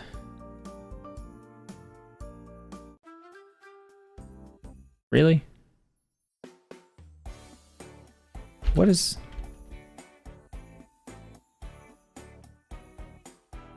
Oh, it's not on shuffle. Okay, my bad. I was like, why are we playing Christmas music? It's September. Okay. Growl, Heart of the Wild, Iron for Main, Mangle, Mark of the Wild.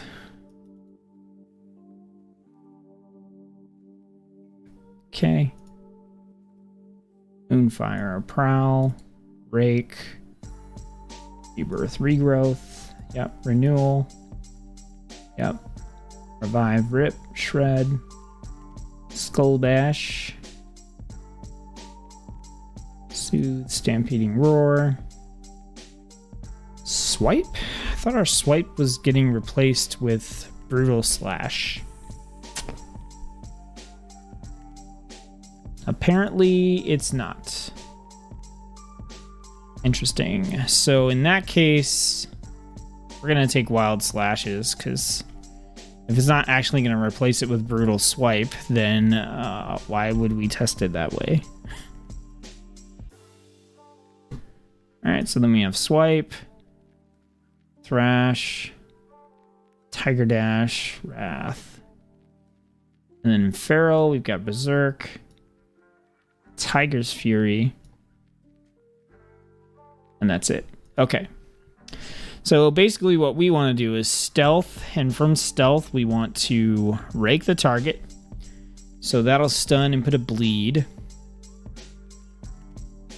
And then we Tiger's Fury to get the buff. Do we need to apply every bleed, or can we just go into Shred? I think we can just go into Shred. I don't think we need to like thrash on a single target. We're gonna try it without thrashing on a single target. Okay, so we'll do that, and then we're gonna have Rip, which, like I said, we're gonna try to avoid kind of using Rip. Generally speaking, we want to see if the Primal Wrath combo works. All right, so let's just try it how it is right now. Well, we can make the rotation more complicated if we need to. Everything over here is dead. All right. So we're gonna rake, Tiger's Fury, Shred, Shred, Shred, Shred, Ferocious Bite.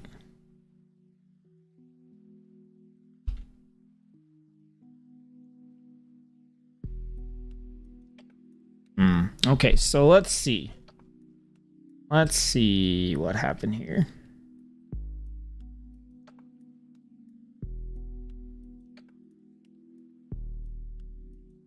Alright, so our rake hit, melee, rake, shred, melee, shred, shred, rake. Primal Wrath hit for 590. So it hit for 590. non-critical with 5 points. That didn't seem right. I know rip is the best damage and I want to rip. But I'm just trying to figure out against a single open world target, do I need to actually rip? Or does Primal Wrath just do the job? And I'm pretty sure, like you're saying, we need to actually rip. But I'm trying to not. I'm trying to just Primal Wrath. So here, Tiger's Fury. Rip.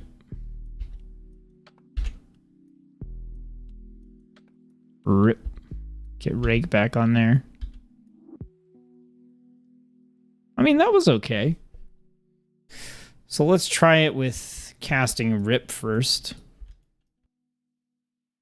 Alright, so boom, boom, boom, boom, boom. Do Rake. Ah. Dang it, Shaman, go away. Go away. I'm trying to test. Okay. Oh, forgot to hit Tiger's Fury. My bad. Rip. No, go away. Oh my gosh. I don't want your help. Where do I have to go to kill things alone? Apparently somewhere far away. Can we try on this guy? Maybe. All right, let's do this. I've lost all context for this now. I have no idea.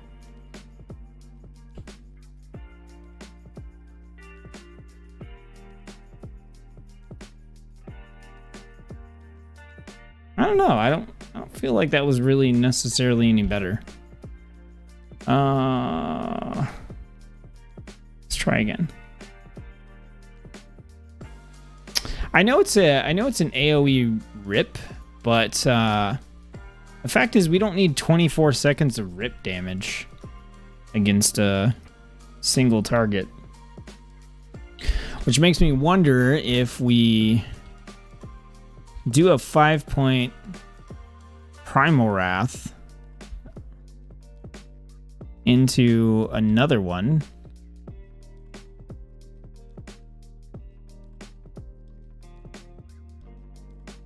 I mean, that doesn't seem really all that worse than just doing the rip in the first place. But I want to see the second Primal Wrath hit for what? What did the second Primal Wrath hit for? $5.99. Yeah, I was also trying to see if we could avoid Thrash. Typically, yeah, I do exactly what you're saying, but I'm trying to see if I can cast less abilities and still like get the job done pretty well. We'll do like a full-blown one. All right, so we'll go Thrash. We'll build this up. We'll put Rake. We'll jump back in. Ferocious Bite.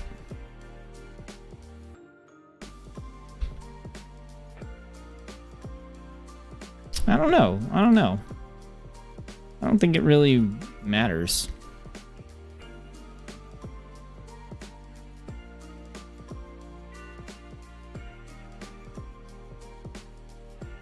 All right, so check this out and tell me what you think, okay? So we're gonna come out. We're gonna do Rake, Thrash, get those 2 bleeds going. We'll shred up to 5 points and rip, right? And then we'll maintain Rake, Thrash, fill with shred, and then finish with a ferocious bite is basically what I'm thinking. All right, Cass. Catch you later. So that's pretty much what you would do, right? None given. Come out of stealth with Rake. Throw on the Thrash Bleed. Shred the 5 points. Rip. Keep Thrash, Rake up. Keep those bleeds up while we build up the 5 points again. And then just throw a Ferocious Bite to kind of finish the target off. I mean, imagine that's typically, I think, what I would do on Feral. So let me know if that sounds right, and then I want to do that and then compare it to this other version. So let me go find a single. Yep, okay. All right, so we're gonna find a single dragon, hopefully, and no one will help us with it. I'm gonna go. Should I try this one? Let's try this one. Okay. All right, so here we go.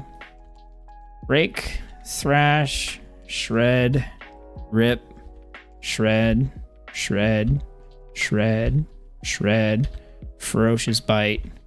All right, let's get the other bleeds back on, and we're basically build up to another Ferocious Bite. Right? So that was without Tiger's Fury. Okay. So what I'm proposing is that we try the same thing, except what we're going to do is we're going to Rake, and then we can Thrash, and then we'll Shred up to Primal Wrath, 5 points. We'll do that, and then we'll just do the same thing up to another Primal Wrath. And then a Ferocious Bite. So instead of Rake, Ferocious Bite, we're just going to do Primal Wrath, Ferocious Bite. Basically.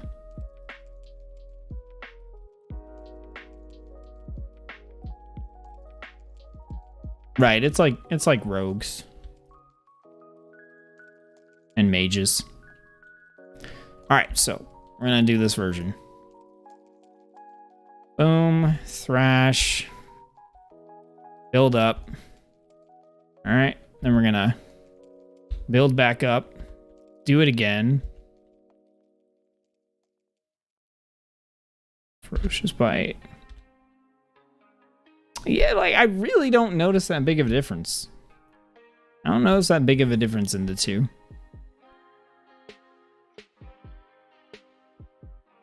But we are having a Ferocious Bite, which makes me think we should probably take Taste for Blood. Like drop the haste. Oh man, I can't drop. Is there another one? We can't drop that one.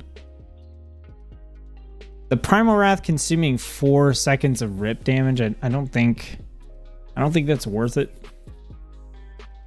Unless we rip first, but yeah, again, for this, I think we just want to take Taste for Blood.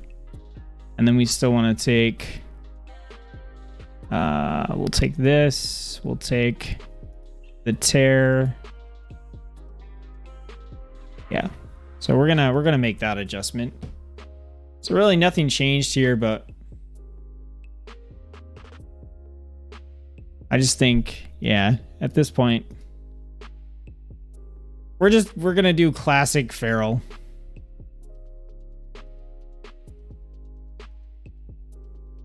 Which is we change that talent point so Ferocious Bite hits harder because we have all the bleeds on the target, right?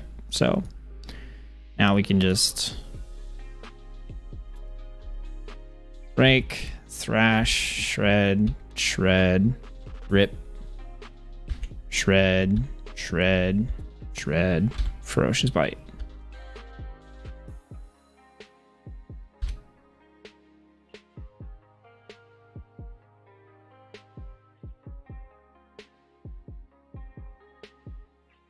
I don't know, man. They said that they changed Feral so it's more like bleed dependent, but I don't.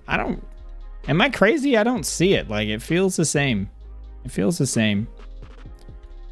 So we can throw in the Tiger's Fury here as well.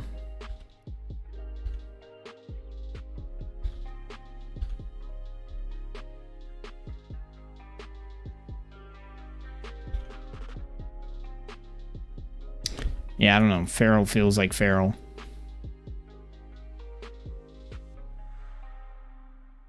Genuinely not really noticing like a difference here.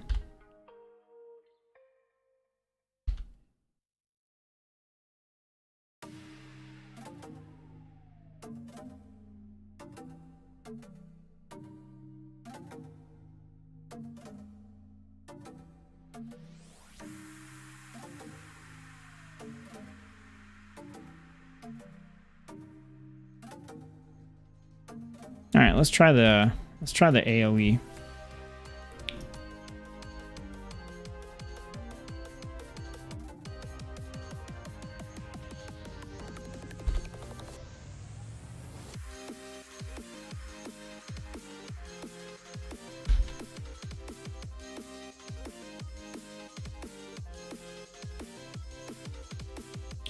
Oof, we are taking some damage.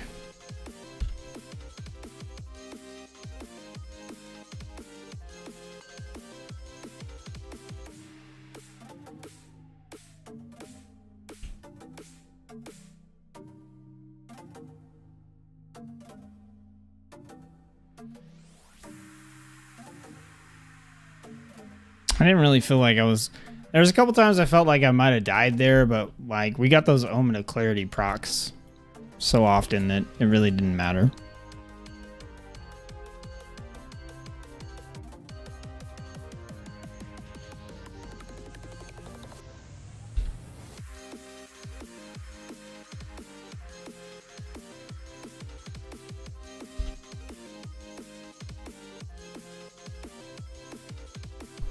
Maybe some things aren't working. I don't know. I haven't tried it. Yeah, I know. I think it's it's exactly what you're saying. Like Feral's gear dependent, just like rogues and mages and anything that's heavily dependent on stats, you know, haste, crit, that kind of stuff. Like it's going to get better with gear for sure. And I mean, this doesn't feel bad by any means. Like it doesn't feel bad. It just doesn't feel like, I mean, they made it sound like they did some crazy stuff with Feral. And I don't see it. And I'm not saying that Feral's bad. Like I'm definitely not saying it's bad. I don't see the crazy bleed dependency stuff that they added in here. I'm also haven't changed my gear at all. So that would probably help. Man, I totally forgot about changing my gear on Druid. I mean, what are we really getting here? Did they give us okay, let's maybe use an agility weapon. It's only the weapon though. Only the weapon makes a difference. I mean, let's see if that mattered. Obviously it mattered. It definitely mattered, but let's see if it mattered in the grand scheme of things here.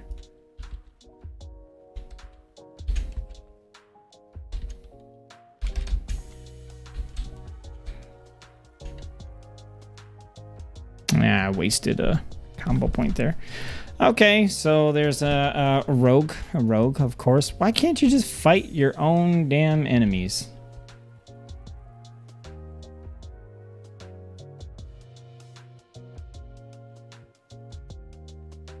Oops, wrong one.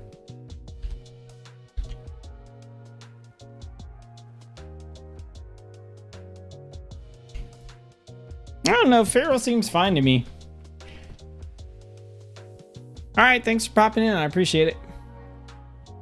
Yeah, it doesn't seem as jacked up as it was when it first came out. Again, like I said, I don't really see the big like change in terms of like them being super bleed heavy now. I mean, I get all the like AoE bleed stuff that's going on here potentially, but in terms of questing, they feel pretty much like they always have. So... which is they feel like a rogue that can heal themselves a lot better. So yeah, I think Feral's fine. Well, that's all the Druid specs. So a little bit of a mixed bag here, right? You know, restoration was fine, but again, There are some healers that you can go out and you can solo quest with, and I think you do a perfectly fine job, and you can actually kind of move through stuff pretty quickly. Restoration Druid is not, it's not going to be the top of the list by any means of healers that are good at solo. It's passable. Guardian Druid was ridiculous. Super easy, pull all this stuff, you know, swipe, AoE, heal yourself. Like I said, Feral feels like Feral to me. I don't know. I don't see the big difference. And then Balanced Druid felt okay, but there were just so many talents that didn't really work for whatever reason. So hopefully those will be hammered out with the next build of the beta. And we'll have to come back and test balance at least for sure. So we got some time left, I think. If you guys want, we can take a look at Demon Hunter. I don't think the trees got super updated, but we can do like a first look test on them if you're interested. But I'm gonna need some yays, some agreements in the chat. If you guys want to go ahead and move on and check out Demon Hunter. Otherwise, we'll probably call it for the night. So all I need is a few, Demon Hunters in chat. And we'll do that. Otherwise, I'll save them for a different day. You know, no big deal. So I'll give you guys a minute because I know the stream is behind. MB says, sure, if you have time. Yeah, I got a solid 40 minutes or so.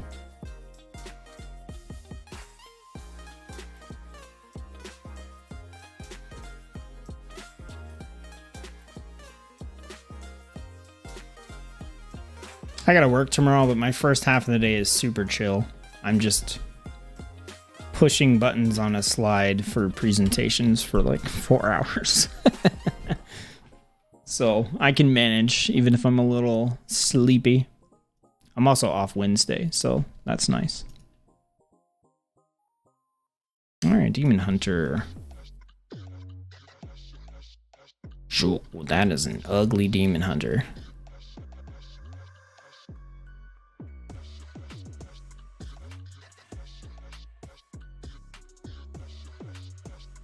Sure. Gounda. Willindadrell. Yes, absolutely. Why not? That's not the weirdest name I've ever seen. Oh no, Willindadrell. You are getting deleted because I did not hit the right thing. Dang, who are we gonna get? You know? Willindadrell or whatever was very short-lived. Okay, we'll go with you. What's your name gonna be? No, I can't say that. Zalsong Vilithindia? That's very Lord of the Rings. Celethylene? That sounds like a prescription drug. Pyredra? What? Syndra. There we go. That's one I can pronounce. Okay, we'll go with that. Okay. Now that we're not playing the Demon Hunter who hunts, I don't know, some sort of medical demon.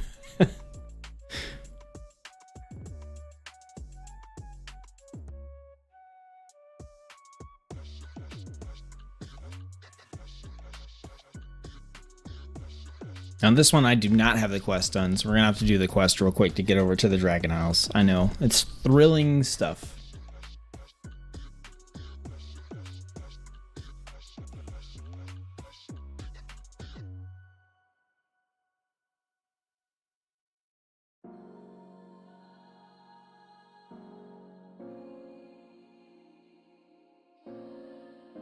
I don't think I've told you guys about these, I was wondering if, have any of you had these, they're like prebiotic sodas? I know I'm like showing my age here. Are you taking your vitamins and getting your whole grains?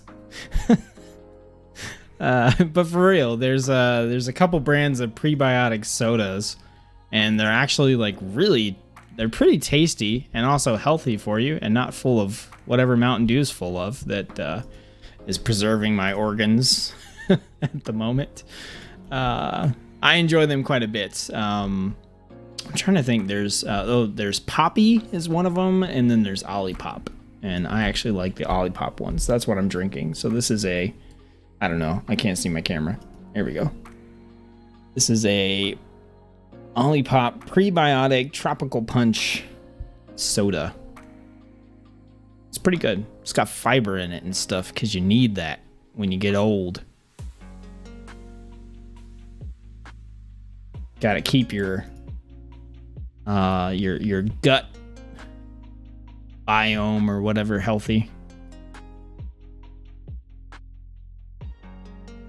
Mountain Dew is full of goodness. I mean, I still drink the Mountain Dew. All right.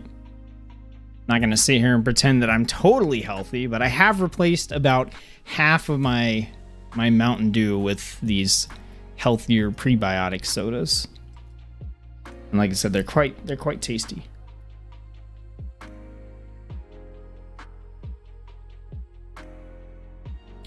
And there's no caffeine in them. So I can drink them close to bedtime, which is something I don't recommend doing with Mountain Dew. Unless you're one of the people that's had so much of it that the caffeine doesn't affect you anymore, which is so many of us. So many of us. Sodas, coffee, energy drinks. I saw a 65, 70-year-old man sitting in the cafeteria, and the only thing he had was his cane and a Monster energy drink. And I was like, what is this old guy getting ready to do? And this is in the morning, okay? This is like breakfast time. He's just sitting at the table, legs crossed, cane to the side.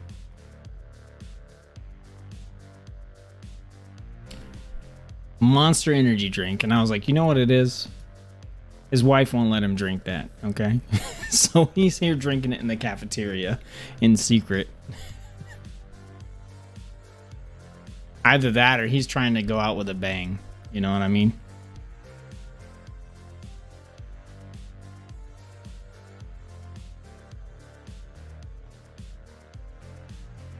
Do we want to see Havoc or Vengeance first?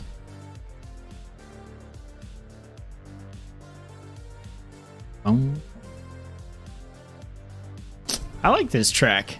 This track is pretty fun. It's very 80s.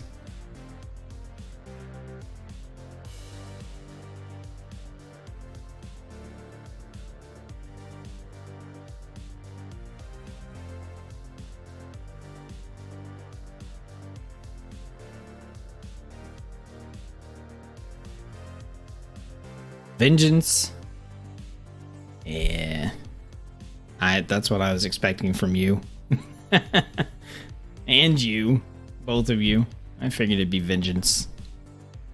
Hey, we're just in time for the Zeppelin. Awesome.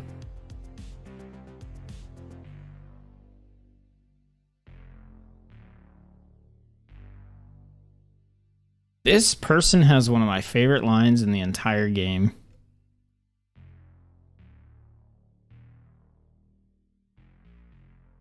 Already, just in the beta, she has one of my favorite lines in the entire game. Where's it at?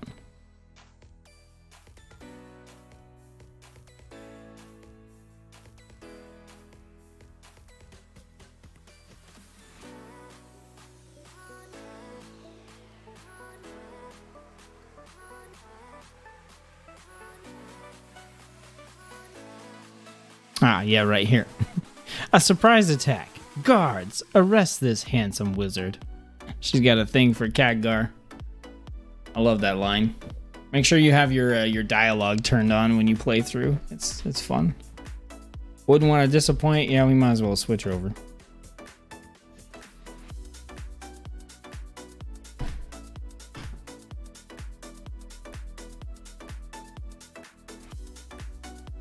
Main tunes in Shadowland? Just Vengeance Demon Hunter or all of them? I know you guys have told me this before, but I have a hard time keeping track.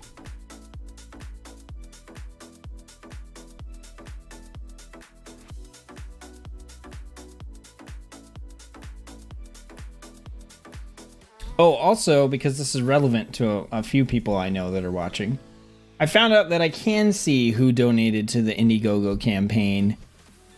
They send me an email every time someone does, and it tells me who it is and how much they donated and stuff. So I don't actually need you to message me with the details. I just didn't. I got a new phone about a month and a half ago, and I didn't hook up my YouTube email to the phone, so I wasn't getting notifications, and I also wasn't checking it on my desktop PC.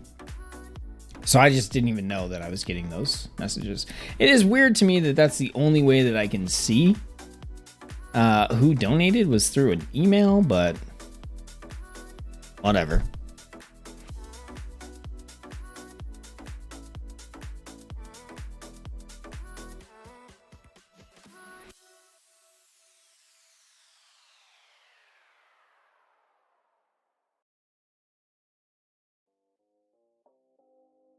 All right, let me pull up the Demon Hunter videos.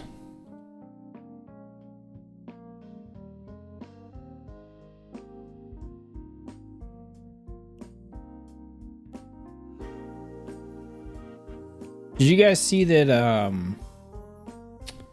some content creators are handing out beta keys?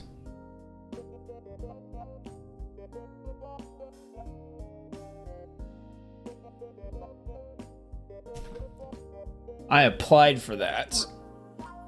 I'm pretty sure I'll get some, but I'm just not sure when. I'm not super high up on the totem pole, so gotta get the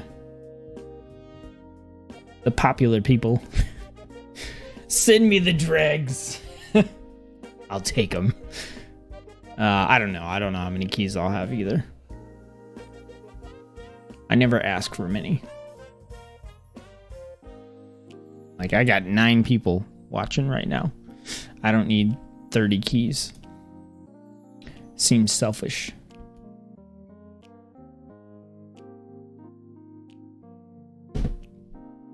Vengeance for sure, but do some Havoc sometimes. Yeah. I really hope that Vengeance, like, I'm gonna re-rank all the classes probably a couple times before the expansion comes out. And I hope that a few of them change, you know. I mentioned the Demon Hunter right now for me, like, needs more info, and that's just because, like, there's a lot of weird stuff going on, but is what it is. Not that I know about, but I do have beta for Dragonflight. I know. You haven't been helping me do anything. What's wrong with you? I'm just kidding. All right, so did the Vengeance talent trees change very much? I don't know. Let's put the points in. This is looking the same right now. Okay.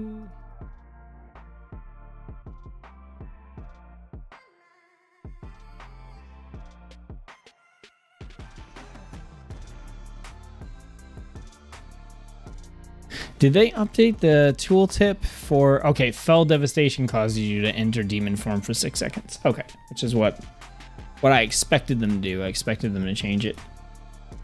The red one here, and then we took this one, this one, this one. The hunt. The hunt. All right. Oh, they changed these up a little bit. So we took all 3 of them. Reduce the cooldown of Infernal Strike. Yes. Oh, these were all Demon Spike points. Okay. Yeah, so they moved a couple things here. It looks like we can avoid taking 1 Demon Spikes thing right here, and we get the cooldown of Throw Glaive instead.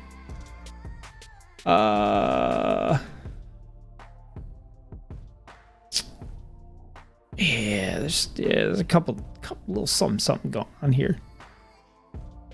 Okay, yeah, they did change some things. Wow, I'm gonna try to pick up as many similar talents as I can here.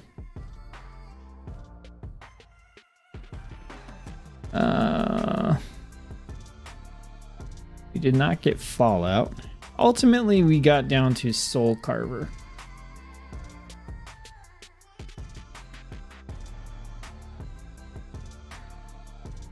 I think we wanted Collective Anguish. Yeah, that was in the middle. Okay, interesting. All right, so we got to make a few changes here. I think I'm okay with the stuff we've taken so far. So the heal from Fell Devastation is good. Enemies struck by Sigil of Flame have frailty. Oh yeah, we were trying to do the build where we just like stack frailty like crazy, and we couldn't tell if it was scaling the right way. Okay, that's right. I remember now. So we got Fracture, Soul Cleave heals you. I don't care about that. Frailty causes them to deal reduced damage. Every 10 soul fragments you consume increases the damage of your next Soul Cleave or Spirit Bomb.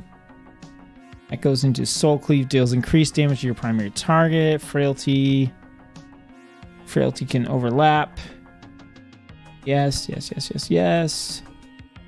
Over here, Fiery Brand spreads. Immolation Aura increases the duration. Fiery Brand charge. Using Decree.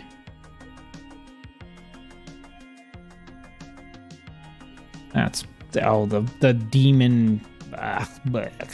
No thanks. All right, I think we're gonna. All right, what's it here in the middle? Fell Devastation heals for an additional amount and also converts into a shield. Immolation Aura. Fire damage increased.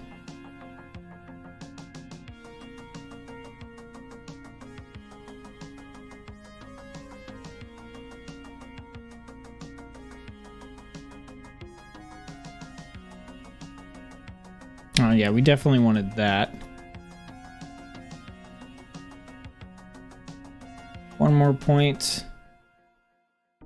Whatever.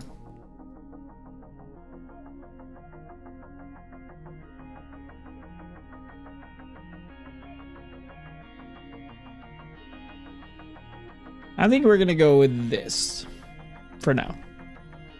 Let's give it a shot.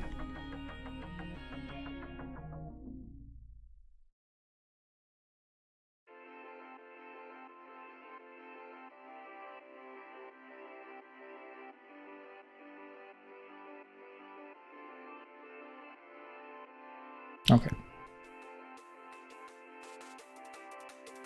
After stream, I go to beta and mess around with Demon Hunter. Good, you can tell me if you come up with a cooler solo questing build.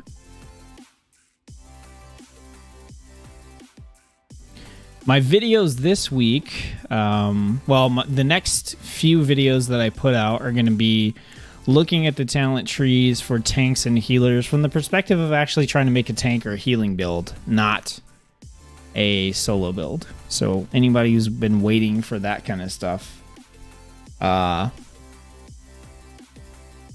we'll be able to get that here over the next couple of weeks. All right, so let's get in here and take a look at what we got. So we have our Chaos Nova Stun. We've got Darkness.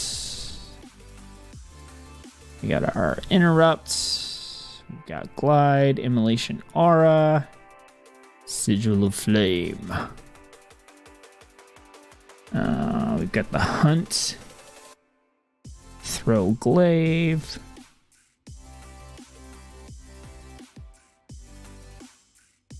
Got our Taunt.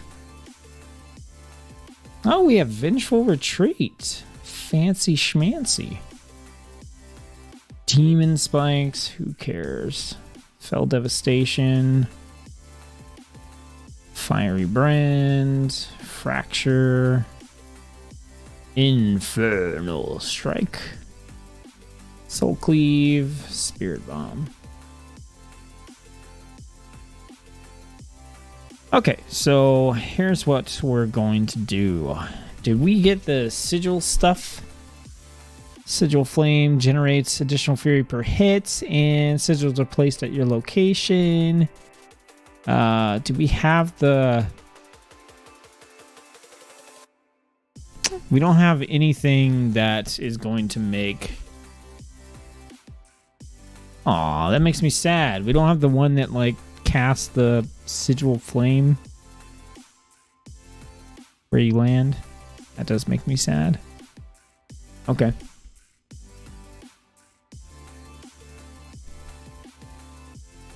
So we want to fell devastation, pretty much. And then fell devastation is going to refund 20 to 40% of its cooldown. Fell devastation is going to put us into demon form for 6 seconds. And I mean, fell devastation will summon an allied Havoc Demon Hunter that casts I-Beam, dealing damage. So really, we want to dump fell devastation as much as we can. It's going to heal us too. And then after that, we want to stack fracture on the targets. So enemies hit by a sigil flame, which we will drop after we jump on them or throw glaive into them or whatever, we'll get frailty for 5 seconds. Okay, we're going to heal for all damage we deal to targets with frailty. And then we've got our spirit bomb, which is going to put frailty on the target, I believe. Yes, afflicting frailty. And then frailty will increase the damage we deal to afflicted enemies by 8%. It will also reduce the amount of damage we take from them. Our soul cleave will now also afflict the target with frailty. Maybe we don't want spirit bomb for this, because I found there was some conflict with spirit bomb versus soul cleave. If we pull that point out, we'll see. And then multiple applications of frailty can overlap. Soul cleave applies frailty to your primary target for 5 seconds. Wait, enemies struck by soul cleave are afflicted with frailty for 5 seconds. Soul cleave applies frailty to your primary target for 5 seconds. Does it do it twice? Does it do it once?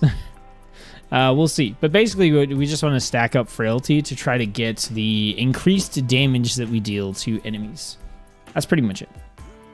And we're going to do that through soul cleave, spirit bomb, and sigil flame. So soul cleave is basically going to be our heal. I mean, we heal either way, right? This consumes 2 soul fragments and heals you. This does a big AoE heal. So yeah, we just do not have a lot of abilities.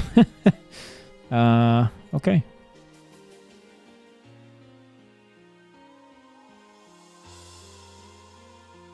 Let's go give her a try.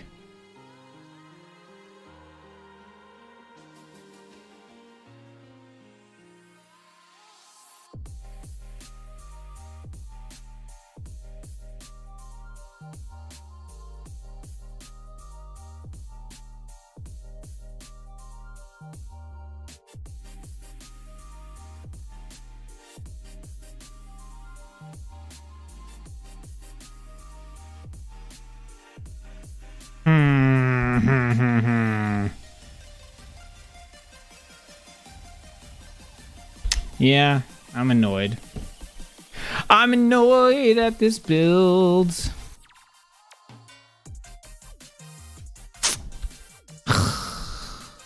Trash. This build is trash. It doesn't stack. It doesn't stack. I think this is what we found in testing, is the healing will stack, but the damage reduction and the increased damage do not stack. Blah. There goes my dreams of 40% increased damage. I just stopped pushing buttons in a big portion of that and didn't take any damage because Demon Hunters are OP. Reduce damage you take. Get a shield instead. Reduce the cooldown on demon spikes.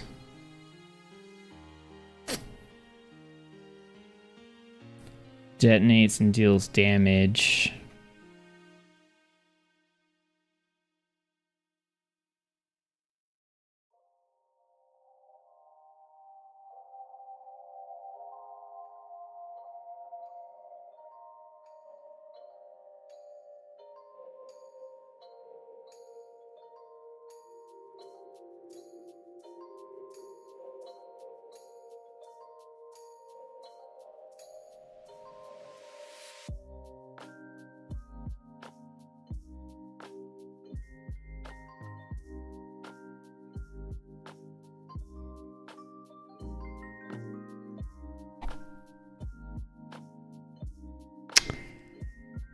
What do you think? Is it worth doing the frailty stuff for 8% increased damage to anything that has frailty on it? Or do you think it might be better to do like a fiery brand build? It's a minute cooldown.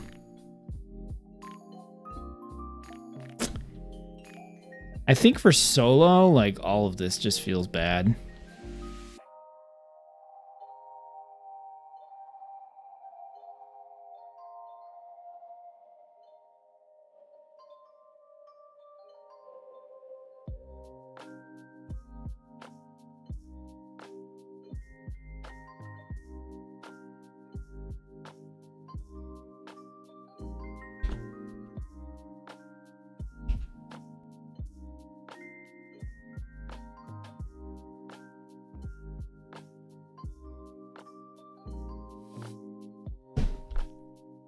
Like, it's not that the Demon Hunter itself right now is like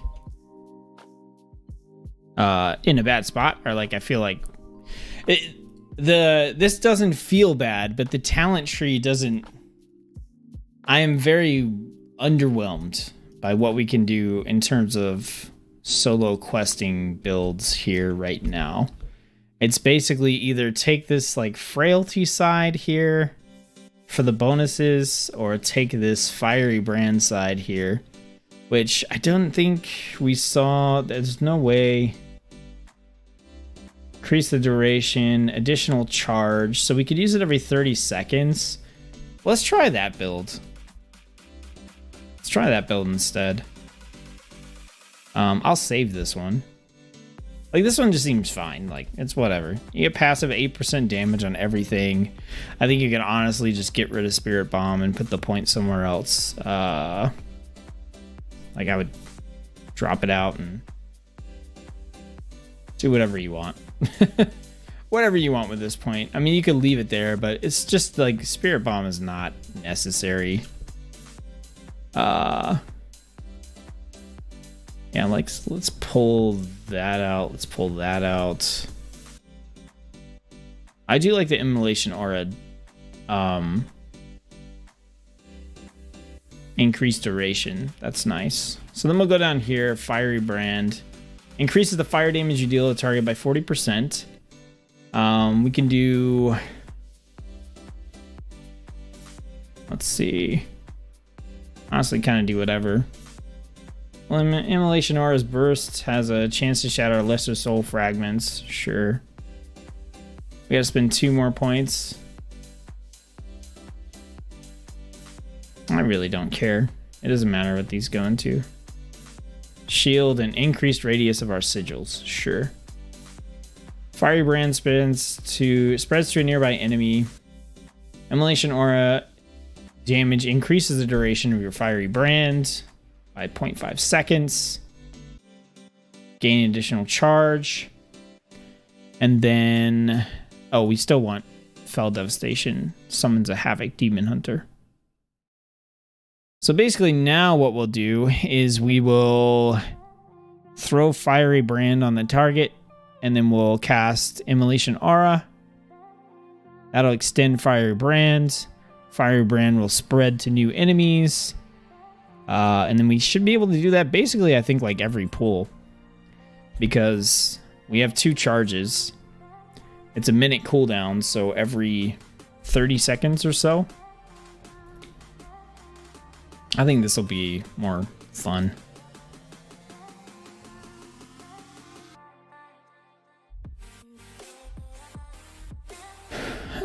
That's all we can grab. I guess that's all we can grab. We can grab these little ones. Alright, so we do this. We drop our Sigil of Flame. Then we do our Fiery Brand. And we do our Immolation Aura. And we just start shearing and doing this.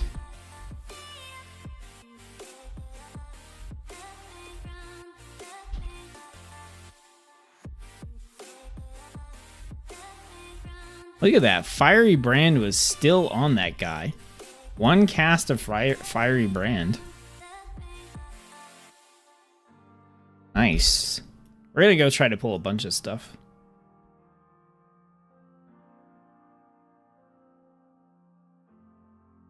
Somebody's going through pulling everything already. Oh, it's those. Is that a whole group or?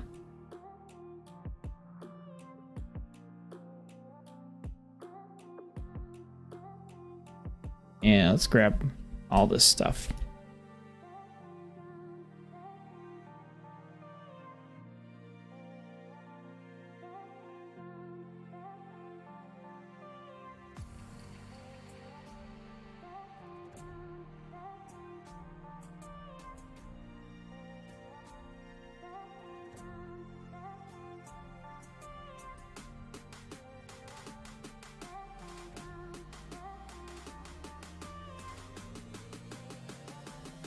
And it's like infinite fiery brands.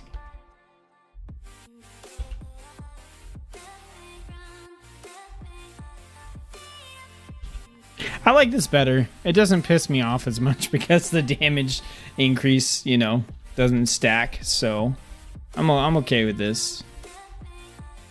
Yeah, this is just like straight up infinite fiery brands.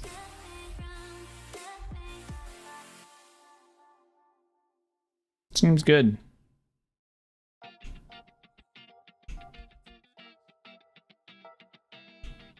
And we didn't even use... We could have used Fell Devastation, but we didn't.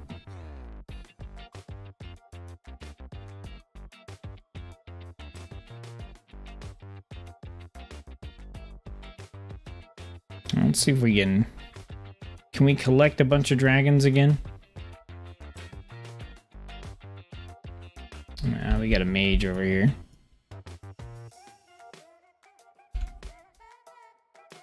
Fiery Brand. Do that. Fell Devastation.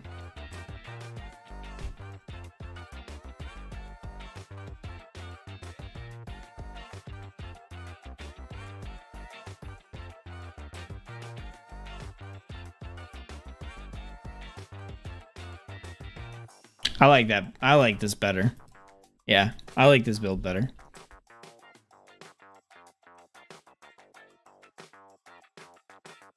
Firebrand? For no reason.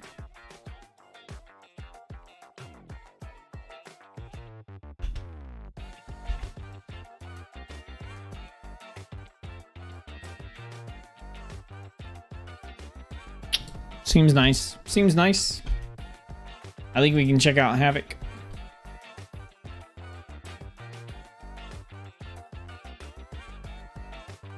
So Havoc, I think we were doing the Eternal Demon form build, essentially. Oh yeah, there goes the Alliance boat. Alright, so let's switch over to Havoc.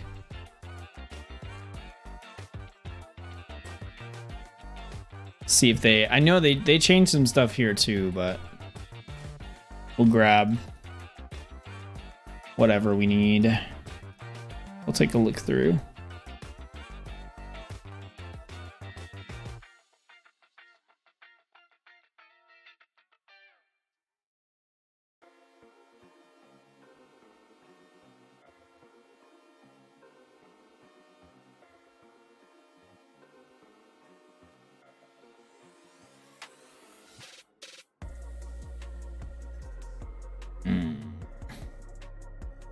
Okay.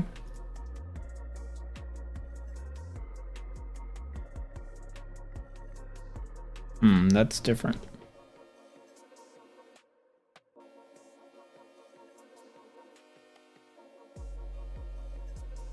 Okay, we did take that.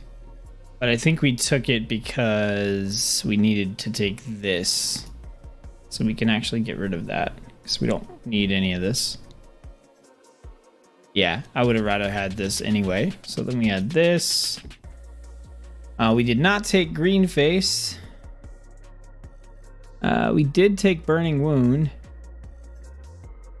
Didn't take this. We did take this. Okay, so there's a few changes here. We took that.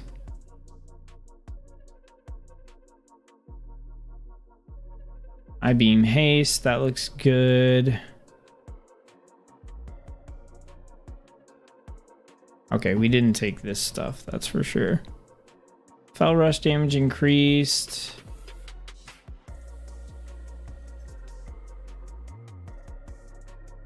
Fell Eruption Stun, we did take that. Enemies hit by Throw Glaive take increased damage from I-Beam. Chaos Strike has an additional chance to trigger Chaos Strike. We took those. Alright, so we're going to take those again. We gotta spend 2 more points.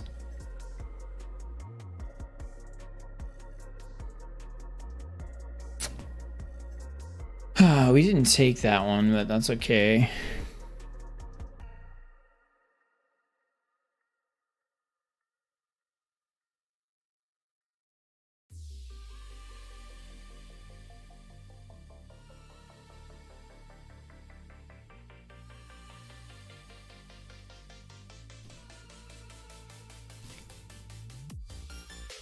Oh, we need the I-Beam Critical Strike.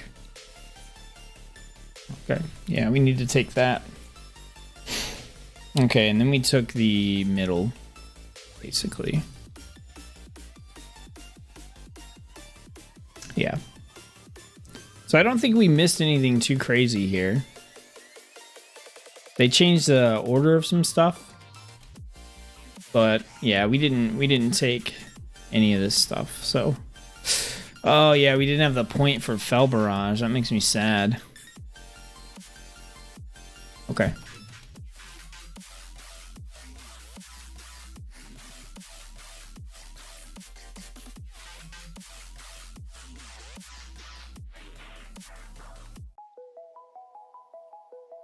Oops. Okay. So let's go ahead, clear this out, and I think this should be a fairly easy one to look at as well. I'm running out of time. I don't want to not do it justice, but like I said, I think like this isn't going to be. This is one I've run a few times. All right, so in Havoc we have 0 abilities. That doesn't make any sense.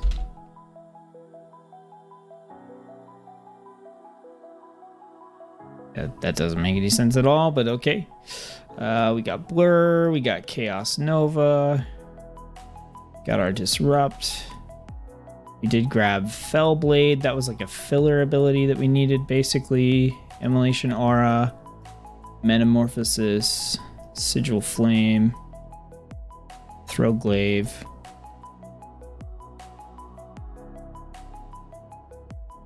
Alright, we got Vengeful Retreat.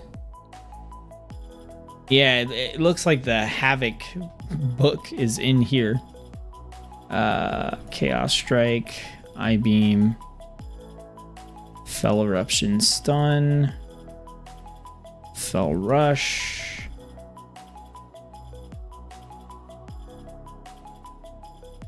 What? Why do we have Bulk Extraction and Demon Spikes?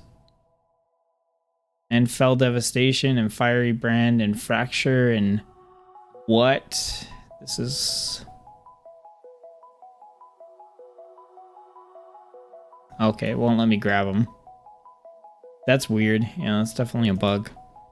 Okay, but that's all we have. So in this one, we're basically Our I-beam is going to let us enter demon form for 6 seconds, and then we have this here. The duration of demon form is extended per 7 fury spent.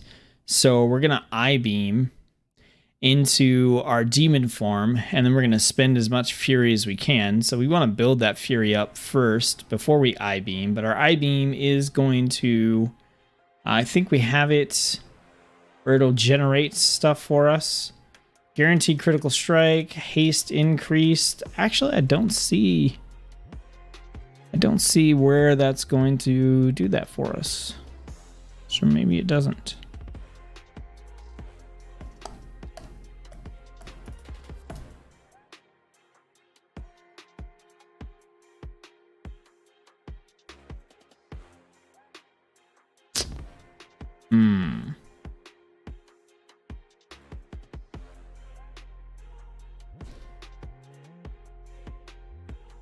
So damaging an enemy before they damage you increases your critical strike chance. So we're going to do that with either,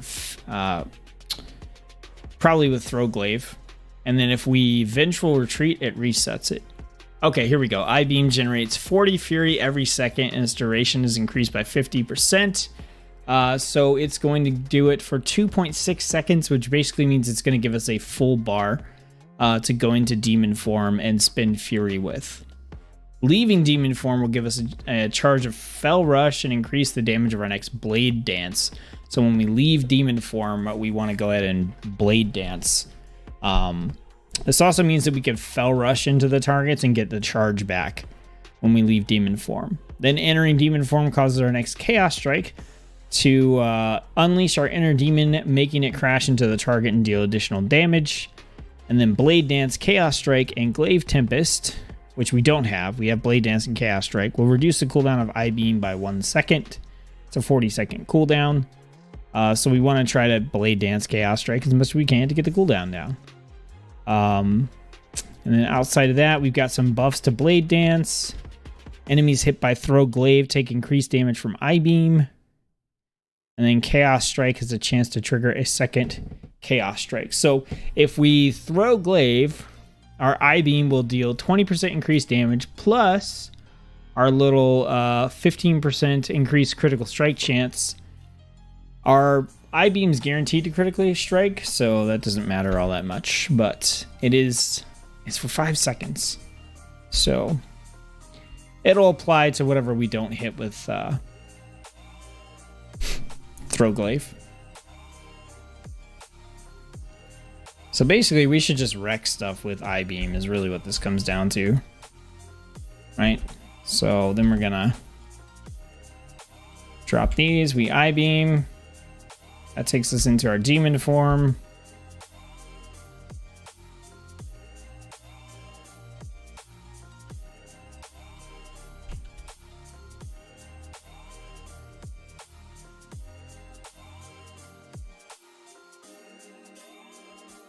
Man, we were in demon form that entire time.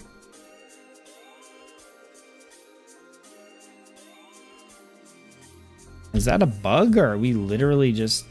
Okay, we just came out of it.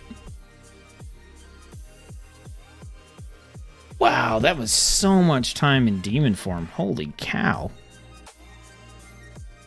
Wow. Okay, I need to make some adjustments real quick, though. I did not have those abilities set up correctly.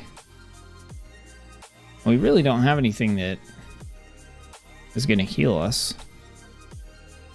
That was kind of stupid. We were, like I said, we were in demon form for quite a while. Let's go see if we can pull a few more. Okay, we got a group of 2 right here. That'll work.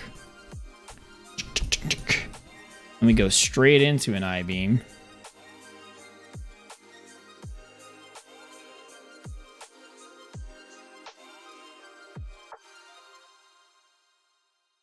Spicy. Spicy. Look at us in our demon form. I use that charge of Fell Rush because we're going to get it. Why are we still in demon form? Holy cow. Is this bugged? Transform into a hellish demon for 25 seconds. I wonder if it's just straight up putting us in metamorphosis, because if it is, this build is messed up and not as cool. Does it feel like that's what it's doing? Like, there's no way we should have, because it puts us into metamorphosis for 6 seconds. Okay. That felt way too long. That was way too long. 25 seconds. Okay, it's messed up. It's messed up. We can't even truly test it because it's bugged. It's giving us full meta. That's fun to play with, though, right? It's fun to play with, but yeah, it's giving us full metamorphosis. Look at this. Not spending any fury. Yeah, that's... If only, right? If only it worked like that. That would be beautiful. Oh, well.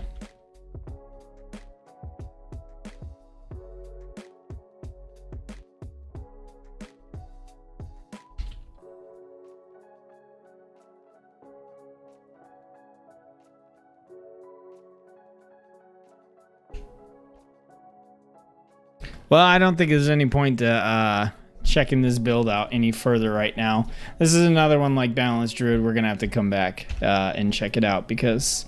Yeah, we shouldn't be getting metamorphosis, full metamorphosis every time we I-beam. That's I don't mind, Blizzard, if you want to keep it this way. If you watch this, you won't. But if you watch this, if you want to keep it that way, that's great. I'm just gonna straight up bug report that one like right now.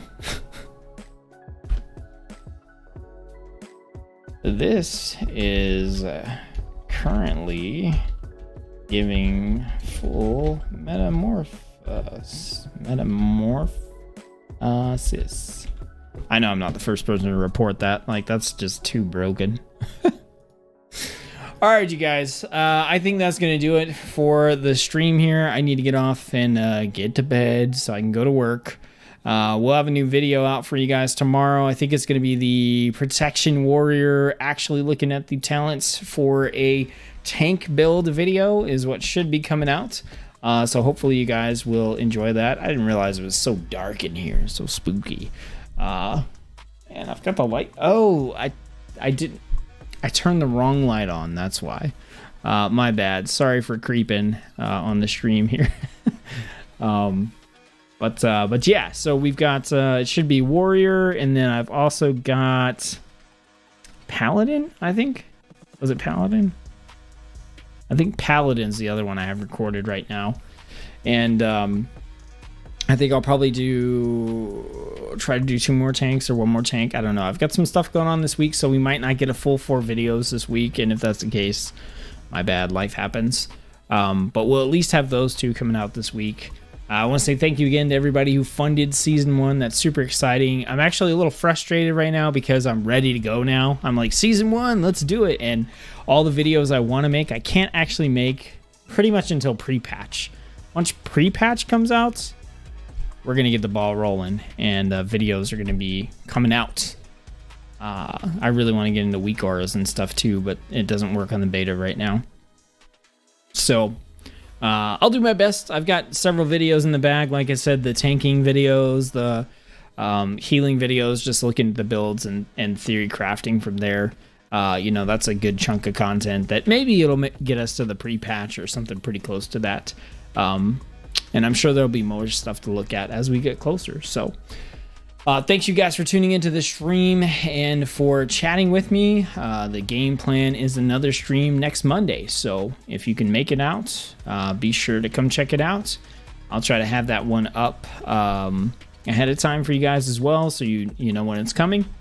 And yeah, aside from that, I'm also looking forward to Demon Hunter once it's not bugged so much. Like I said, like Demon Hunter is good. It's usually a solid alt for me, or an exciting alt for me, except I don't know, like it doesn't really seem like there's anything new and sparkly and shiny in Demon Hunter right now. right? I think that's fair. I think that's fair. There's not a lot of crazy stuff that makes me go, oh wow, we can do this now. And that doesn't make it bad, but it just makes it less sparkly than some of the other classes, less shiny. So that's why I kind of put it where I did. I think based on the testing I just did here, I would put it above the. It definitely would not be playable but boring. It'd be at least a tier up. So. All right, you guys, have a good night. Thanks for tuning in to the stream. Dirty Wolf, see ya. Tor, see ya. MB, talk to you later. Catch y'all later. Have a good rest of your week. Peace.